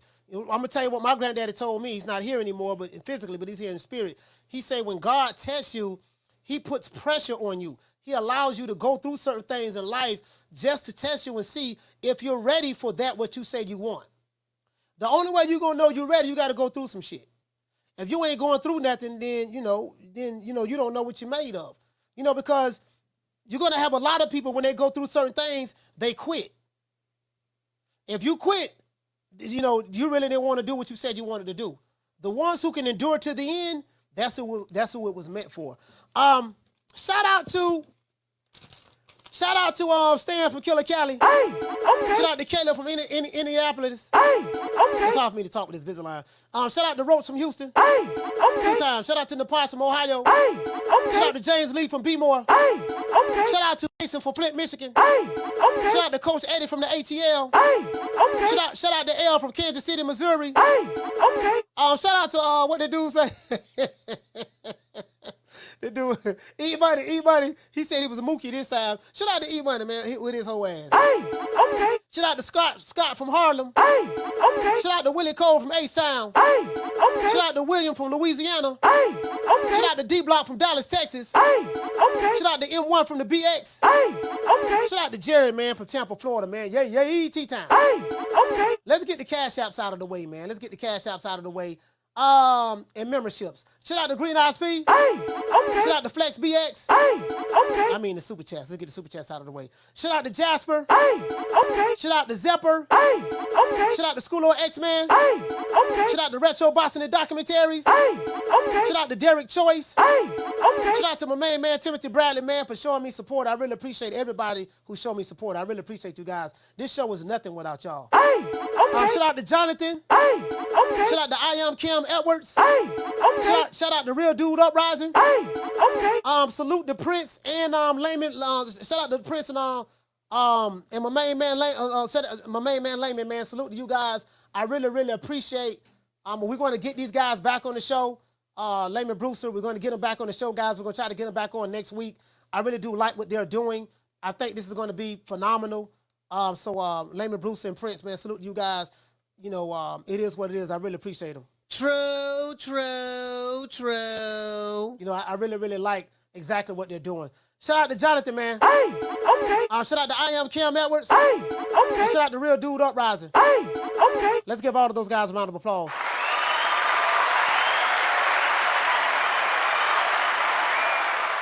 And shout out to the Cash App, too. We did receive a Cash App. Shout out to Ruben Allen as well. Hey, okay. Salute to everyone in the chat. Shout out to Food Revolution. Hey, okay. Shout out to Jackie Hernandez. Hey, okay. Shout out to, shout out to all of my sisters, man. Y'all got to shout out to Jackie Hernandez, Food Revolution. The women you got to drop your name down, because I normally forget. Shout out to Corey Bradley. Hey, okay. Shout out to MK, School of X-Man. Shout out to Jamie Rivera, L. Harvey, Knockdown 305, Squad Jones. Shout out to Tony. Shout out to Conquer. Shout out to Inconquest. Sorry about that. Shout out to Mike Butts. Shout out to Elena. Elena, salute to you, sis. Hey, okay. Shout out to MAW. Shout out to D-Dubs. Hey, okay. Shout out to your boy Mumbo. Shout out to I Am Cam. Hey, okay. Shout out to Flex BX, man. BK Stand Up. Hey, okay. Shout out to Rocky Rodriguez. Hey, okay. Shout out to Dr. Paul Evans. Hey, okay. Shout out to Gertz. Shout out to Eric Grimey. Hey, okay. Shout out to Eric Gomez. Hey, okay. Shout out to Timothy Spearman. Shout out to just everybody in the chat, man. School of X, man. If I forgot you, man, please forgive me. It is what it is. Listen, and hold on. Until this whole nigga E-Money, listen, man. If you're gonna call my show, you got to do a better job in disguising your voice. That's one. You got to do a better job in disguising your voice. You get what I'm saying? And if you see me cooking on the show, don't call the show, man, because I'm busy. Go fight. Y'all fight each other. I'm busy. Motherfucker, I'm busy. It is what it is. As soon as I asked him to drop the addy, he started shaking like booty meat. Don't ask me about Crawford, because that motherfucker ain't in my division. Like, we talking about a 147 pounder that was a 140 pounder. We need to fucking I get it. He won the undisputed, right? At 147, at 140. This shit is different when they get down to 147. How y'all want him to fight me? How are we talking about somebody that ain't even fought in the division? How do he just jump from there to there? Like, what connection do he got to this world? Why y'all want him to fight me? I'm just saying, like, why I got to fight E-Money? Why y'all want me to fight him? Why y'all want E-Money to fight me? Like, no, he not even in my weight division. hey, E-Money not even in my weight division. Why y'all want him to fight me? I'm sorry? 160 is my weight division. I want to unify. I want to get Golovkin in the ring. I want to bring him to Houston. You know what I'm saying? I want to get Canelo out here to Houston. If they really to come down to 160, this is my weight division. You know, I'm just saying, like, why y'all want him to fight me? You get what I'm saying? You know, I'm busy. Let me address something to some of the haters out there about me. Y'all can kiss my ass. Twice. You know, before we go, we got to say all praises due to the Most High, the Most Exalted, Mr. Al Heyman. Well, you know, I guess I gotta be like everybody else and saying Al Heyman. I can quit my job now, baby. 6 figures, baby. You feel me? I'm about to But a name. Do you have a name? Oh, nah, I ain't got no name, you know. Name them names, man. They know who they is. Name them names, please. The names need to be named. They know who they is. The Mexican monster. Hey, as soon as I asked him to drop the addy, you already know what I smelled, right? I smell something, man. You smell something? I definitely smell something in my hair. I smell pussy. You know, I'm a karate man. You know what I mean? I'm a karate man. You feel me? I'm a karate man, all right? Karate man rules on the inside. They don't show their weaknesses. Hey, you get what I'm saying? That's all I'm saying, man. Hey, shout out to... you know, why y'all want anybody to fight me? You know, I'm busy. I got things I'm doing. You get what I'm saying? Y'all want me to, you know, I asked him to drop the addy. He didn't want to drop the addy. You know, shaking like booty meat. Hey, shout out to OP Gang. I'm sorry? 160 is my weight division. Salute to you, fam. Shout out to OP Gang, man. Salute to you, fam. Hey, okay. Dropping that half for bam, dub on your boy. Hey, Leroy. Super chat received. Playtime's over, boy. He said, peep the third round at the 58-second mark. He said, Bud responding at 54 seconds. And fourth round at 155. I need to know what that man's saying. I don't know what you mean by that, fam. You mean he was talking to Errol Spence? Yeah, I don't know. I don't know, man. I asked him when I see him. I asked him when I see him on either tomorrow or Saturday. I asked him, but I don't know if I remember. You get what I'm saying? It is what it is. These dudes like dogs barking behind the fence.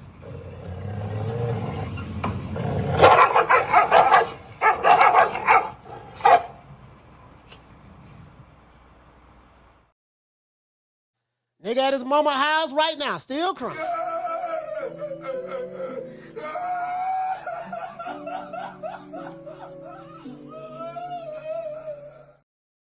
Still crying. My sound, I don't know what's wrong with my soundboard. I need to see what's up. Nigga still crying. I don't know what's going on, but they still crying. It is what it is, man. I'm going to see you guys tomorrow, 3 o'clock Eastern Standard. Well, you know what? I won't. I'm going to be in Omaha, so we won't have a show tomorrow, guys. I will do a pop-up, though. I'll be in Omaha. I'll probably be on the plane, so we won't do a show tomorrow, but I will do a pop-up. But shout out to Gloria Day and the Fabulous and the Mighty. Gloria Day and the Set Trips. These niggas don't play. These niggas don't play. We don't play. You ain't heard, they be tripping. We be tripping. So they swerving on. No faking and no snitching. And repping hard for the set. Oh, mamas, it ain't no lie. Because niggas gonna bust. Niggas gonna bust. Yeah, so y'all be on the lookout. We'll probably go live tomorrow. It'll be from my phone, though. I'm not even bringing my computer. I'm not bringing my computer, man, because I'm only going to be there for a couple of days. So we'll go live from my phone on Friday and Saturday. Go ahead and have this fish fry. I plan on eating fish tomorrow, and I plan on eating fish Saturday. You get what I'm saying? So I'm going to enjoy the fish fry in Omaha, Nebraska.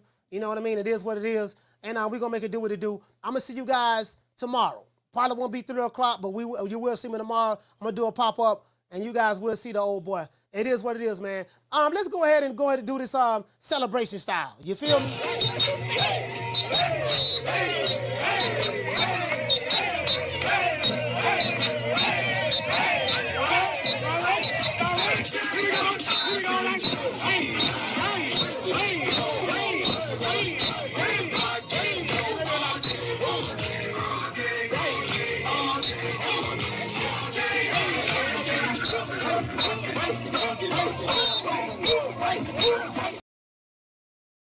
Hey, man, I'm going to see you guys tomorrow, man. You know my motto. I gave a shout-out to everybody. I did in the chat. You know, I am Cam, Swat Jones, Knockdown 305, OP Gamer, Kendall Price, salute to you, fam. Flex BX, salute to you. Jackie Hernandez, Food Revolution. A lot of the sisters that's in the chat as well. If I forgot you, please forgive me. Shout out to Timothy and everybody, man. See you guys tomorrow, man. You know my motto. Don't meet me there, beat me there. Peace. Hate, like, share, and subscribe. Man, I'm out of here, bro. Let's go.